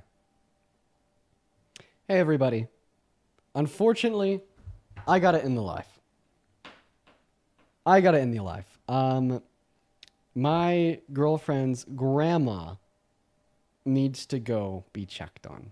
And I'm going to go do that with my girlfriend. But it's okay because we're practically at 4 hours. So, we had a full-length stream. We're practically there. Now, hey, I love you all. I appreciate you guys so much for showing up. And I will see you all tomorrow. And once again, thank you everyone so much for the early birthday wishes once again today. Today was a good stream. I'm in a good mood, and I have been since I started. Something was in the air. I'm happy. It was good. It was great. Looks like Jaden is going live. So if you want to go watch some debates, head over to at Mr. Jaden LeBron. LeBron. Libran. At Mr. Jaden LeBron. You'll have some more debates. I'm going to go to an end for the rest of the evening. Stephanie, thank you for the $20 and hope everything is well. Well, that's what we're about to go make sure of. Thank you for the love, Stephanie.